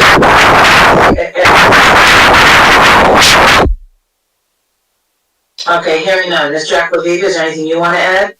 Not at this point, I'll make some comments at the end, but at this point, I think we should open it up to public comment, public comment, and then closing arguments from the attorneys. Right, I'm going to open it up to the public, for their comments, and I'm going to once again say that I will allow 3 minutes for them to make their comments. You can make your point, it doesn't have to be reiterated, you can just make your point, we'll get it, and for 3 minutes, okay? I just wanted to make one point, unless I missed something. There was only one member of the public who was not represented by Mr. Jimenez that actually logged in before, and that was Mr. Sheeran. So I don't know if there's anyone else beside him, but he would be the only person, other than Mr. Jimenez, who would make the arguments on behalf of his clients. Is that correct? Maybe there are more. I'm just saying that the only person that logged in, other than Mr. Jimenez. Well, I think the best person to ask would be Mr. Jimenez, okay? Are you representing Muhammad? I am not, Madam Chair. What about, the other name up there, okay, so your host, the names are moving. Hayder, Hayder? I am not representing Hayder. Okay, I think those are the only 2 that I see left on the screen, so I'm gonna open it up to the public, 3 minutes to make your comments. Mr. Deutsch, there's something.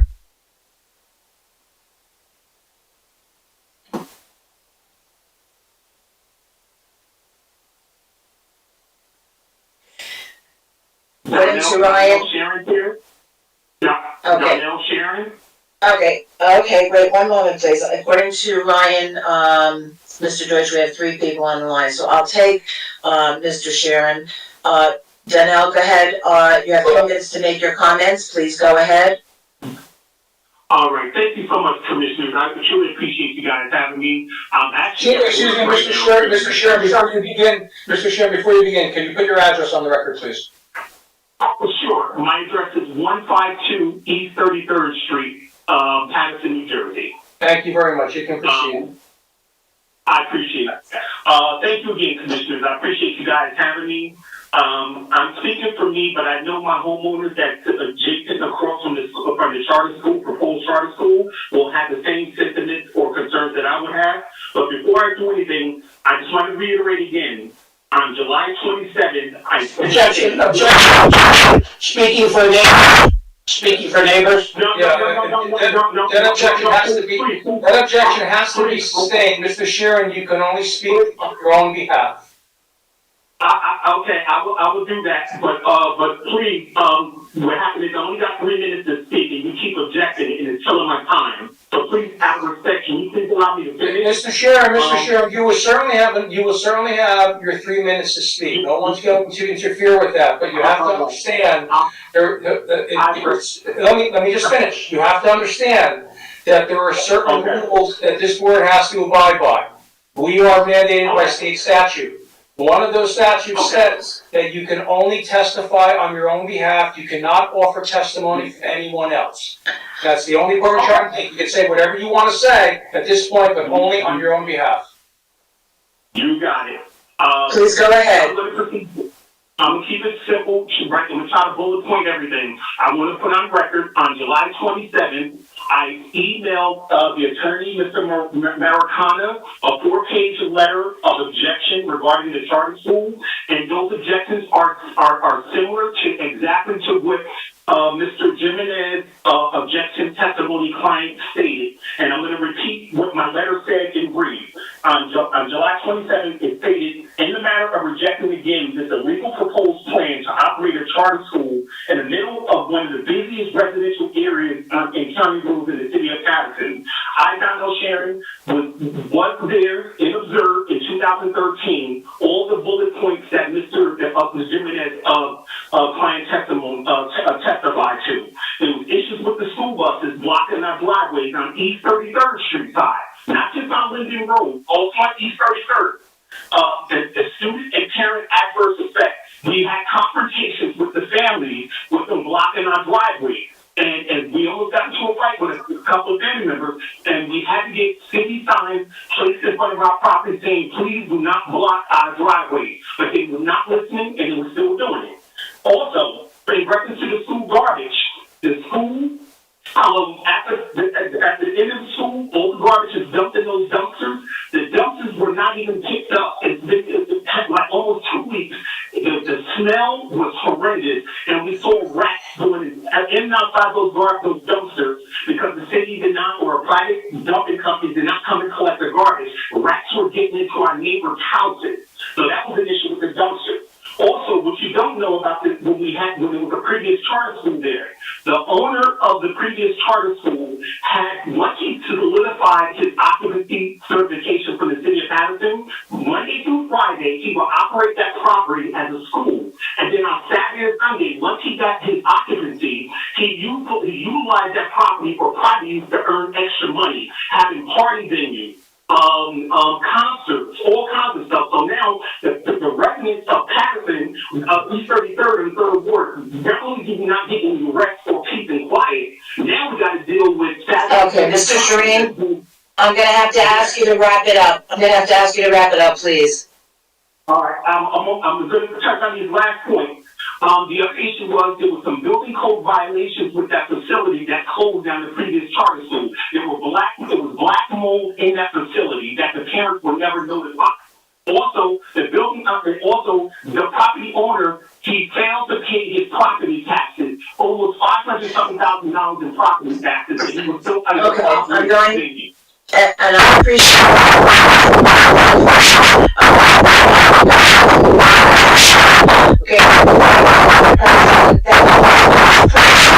to unmute yourself. Thank you. And I'm gonna have to move on to Kareem Masterani. Is Kareem Masterani on the line? *6 to unmute yourself, Mr. Masterani. Okay, IT, can you tell me, is Mr. Masterani on?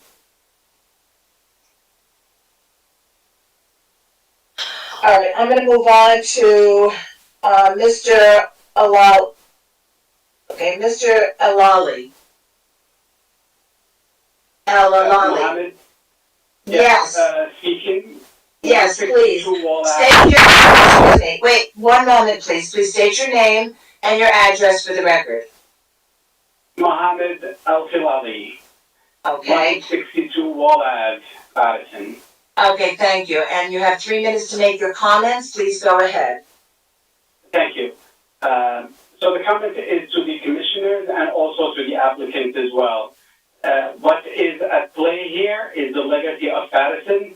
It seems that we want to, despite the fact that it is clear that it did not work for prior schools, we want to make it fit no matter what.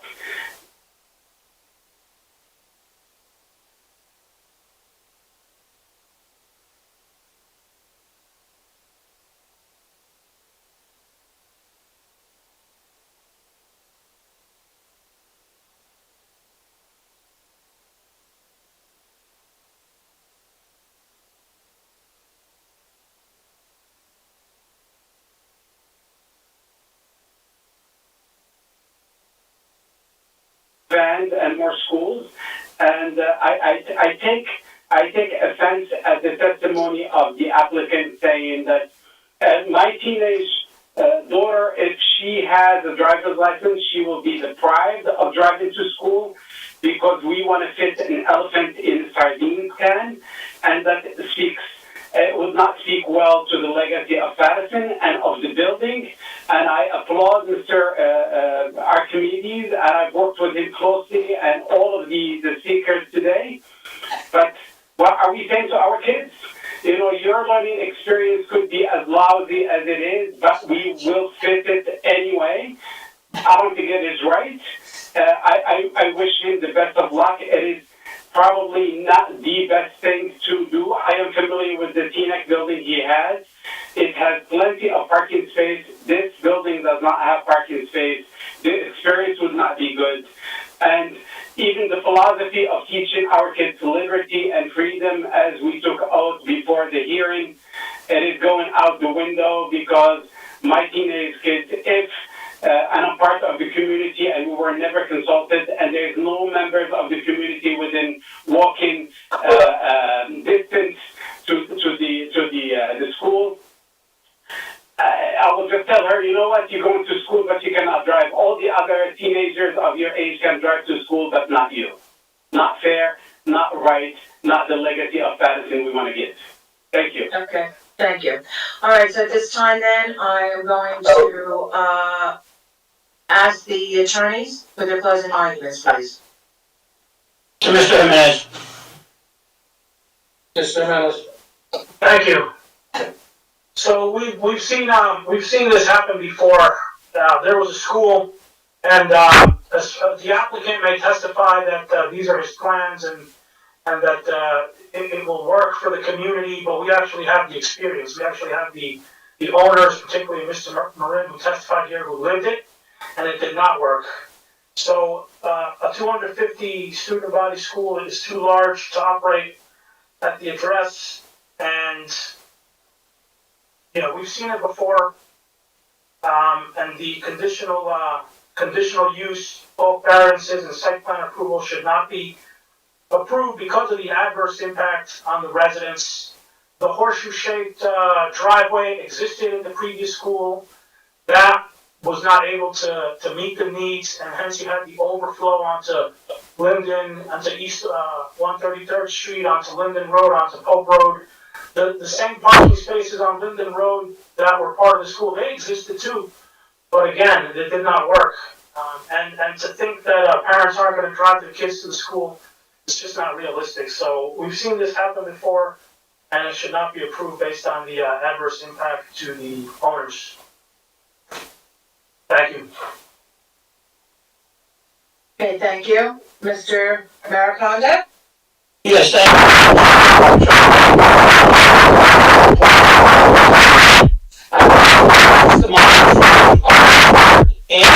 you. Or frankly, about the current state of this application, our testimony is absolutely in no way challenged by professional testimony that has any credible or relevant evidence to reinforce it. The discussions from members of the public as well have centered solely on some past history about a completely different type of entity. The enforcement issues that were talked about back there are just that, enforcement issues from years and years ago. This is a new presentation, a new application that has to be decided on its own merits today. There was discussions about buses. There are no buses involved here whatsoever. There's an attempt being made by the objectors from a certain perspective of projecting problems from years ago upon this applicant, and that really is not justified.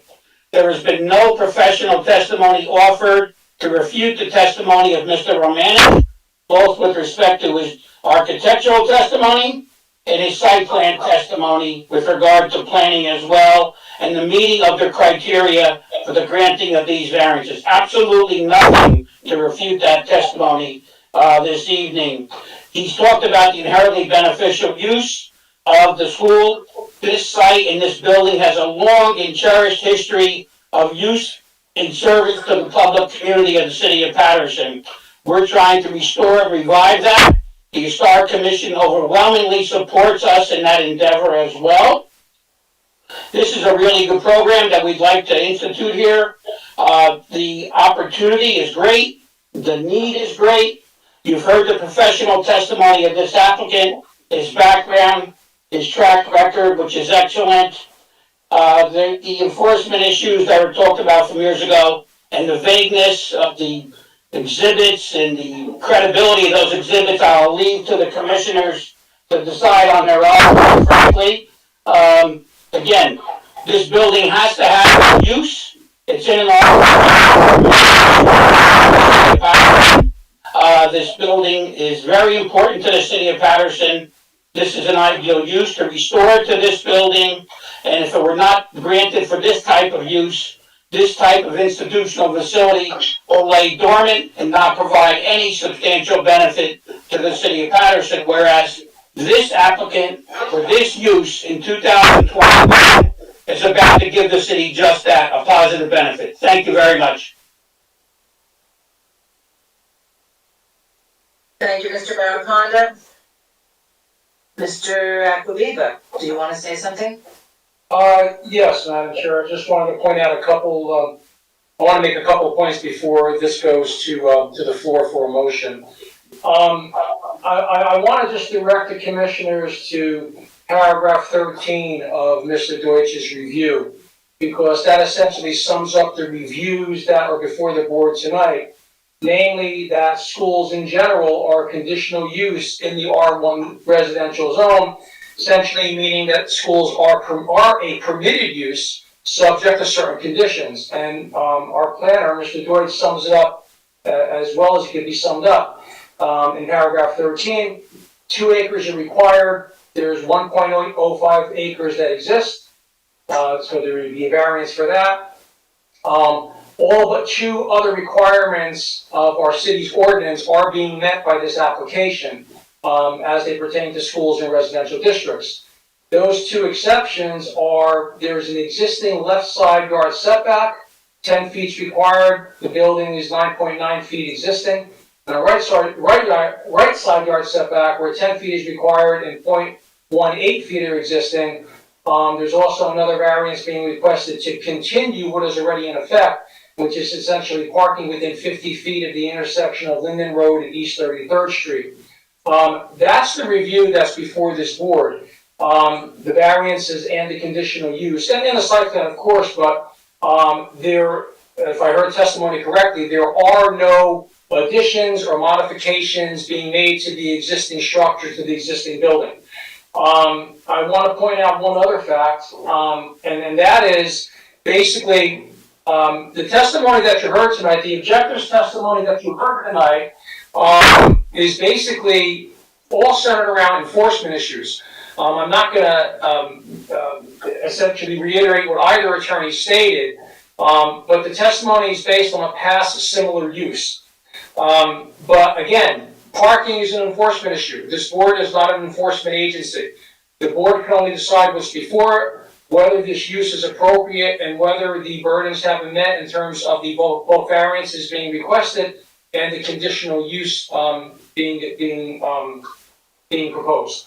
So given all of that, I would turn it over to you, Madam Chair, for a vote and to the floor for a motion. If I may, Madam Chair, I'd just like to say a few words on behalf of the client. Who's talking? I'm sorry. You weren't even there. I was only. Wait, who is? I apologize. I'm sorry, who's talking right now? I can't see them. Yeah, it's Severus Resti, the attorney representative. Yes, please, go ahead. Yeah, just briefly, because I've listened to all the testimony throughout this hearing. I think we would lose a wonderful opportunity here. Twofold. One, the preservation of the temple. It has a long history going back to 1929. It's a building that we cherish. It's been recognized both federally and locally as a historic site. You've got a commitment from a person who's been in business and not only in business but doing well since 2013. We have a school in Richfield Park. It's in a residential community. We have a school in Teaneck, which is a residential community. Not one person asked the question of Wahid Malouk with reference to his testimony. He's made a commitment to the Historic Commission, and the commission has recognized it. I think we would lose a wonderful opportunity for Paterson. You're bringing a school within the community, and you're preserving a historic landmark. What a shame it would be if this thing goes down. Thank you. Okay, thank you very much. Okay, no more, anyone else like to say something before I put it out for motion? Yes, Madam Chair, I'd like to just make one point. There is the ordinance that's section 500-5.1, and the planning board is required to consider the impact on the surrounding properties. So that is something that the board must consider. It's not just, as Mr. Aquavita had said, it's not just the other considerations there that do not involve the surrounding properties and the homeowners of the surrounding properties. So section 500-5.1 is a requirement. Madam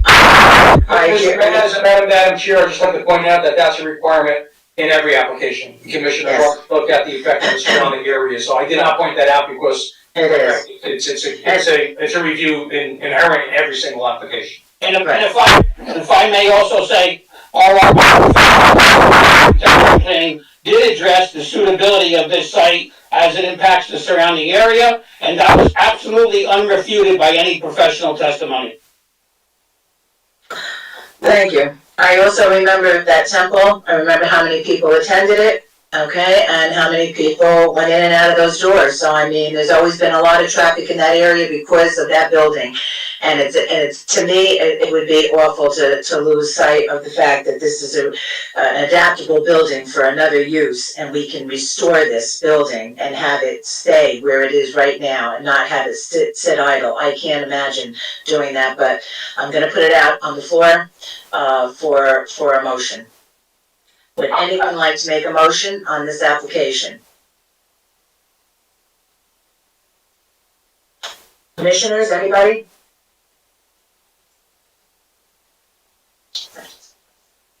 Would anyone like to make a motion to deny the application? Anybody? Okay. Mr. Deutsch, is this application more than 45 days old? Yes. Commissioners, under the law, you are required to act, one way or the other. If the board does not move, then this application will have to resort to state statute, and that would be subject to an interpretation that I would have to give before the board, one way or the other. So this application is either going to be approved or denied. It's not just going to linger out there because we are outside our statutory purview right now. We have 45 days from the date the application is deemed complete to act. So I will throw it out there one more time. Madam Chair, do we have a motion to approve or do we have a motion to deny? We have to go one way or the other here. Commissioner? This is Commissioner Figueroa. Yes. Okay, I'm going to enter a motion, but I just want to preface it by, I do hear, the input, and I take that into consideration, but we are not into the enforcement aspect. And and while I do sympathize, I think with the proper protocols in place, and as I asked earlier when I was having a question, I did ask about, is there going to be some type of guidance as, security or someone outside the building or staff, and that was addressed. So at this time, I would like to enter a motion to approve. Okay? Please enter the full motion. Okay, on the application of the Academy of Greatness and Excellence, LLC, 1624 Center Avenue in Fort Lee, New Jersey, 070. No. Oh, sorry. 735, 747. So, sorry. 735. I'm tired. I'm sorry. Yeah, we're all tired. You're excused. Okay. At the property address 735-747 Broadway, aka 151 East 33rd Street, Block 8412, Lot 1. I move that the board prepare a resolution granting the following. Conditional use approval, site plan approval, bulk variances, city engineer, city traffic engineer, Passaic County Planning Board, Historic Preservation Commission review, taking into account all three commented bullets that were, Gianfranco went over during the course of our meeting, and the HEP Soil Conservation District. Okay,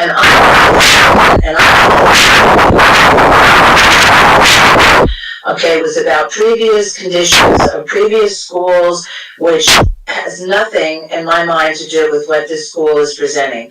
What happened then doesn't necessarily mean it's going to happen now, and I would like to see this building, put to use. So I'm going to second that motion. Roll call, please. Thank you, Madam Chair. Commissioner Figueroa? Yes. Chairman Northrup? Yes. Commissioner Ceballos? Yes. Commissioner Fulmore? Yes. Commissioner Romans? Yes. And Commissioner Santana? Yes. This application is approved by a 6-0 vote. Thank you. It's been a long evening. Have a good one, everyone. Congratulations. Do we tonight? Thank you very much, Commissioners. Thank you. Yes. Mr. Judge, we do? I'd just like to remind the commission, next regular. Okay, good. In the meantime, I'm going to ask. Yes, I think so. I just wanted to point something out now that I have these commissioners here, and for your perusal, I would look at New Jersey State Statute 40:55, D as in dog, 50, subsection B. And the reason why I want to make that clear is because it specifically states that if final approval shall be granted or denied within 45 days after submission of a complete application to the administrative officer. Failure of the planning board to act within the period prescribed shall constitute a final approval. So the point I'm trying to make is that if the board doesn't decide when that vote is called and the application is 45 days old, the state decides for you. It's an approval. So just keep that in mind going forward, even, because we are going to have a lot of difficult applications, there are going to be a lot of difficult decisions, but just keep that in mind. It's within our ability to approve or deny, and if we don't do either, the state steps in for us and it will be approved. Okay. All right, thank you for that. So I make a motion to close. May I have a second here, someone? Second. Thank you. All in favor? Thank you, Mr. Arthur. Thank you. Good night, everyone. Yeah, right. Good night. Oh.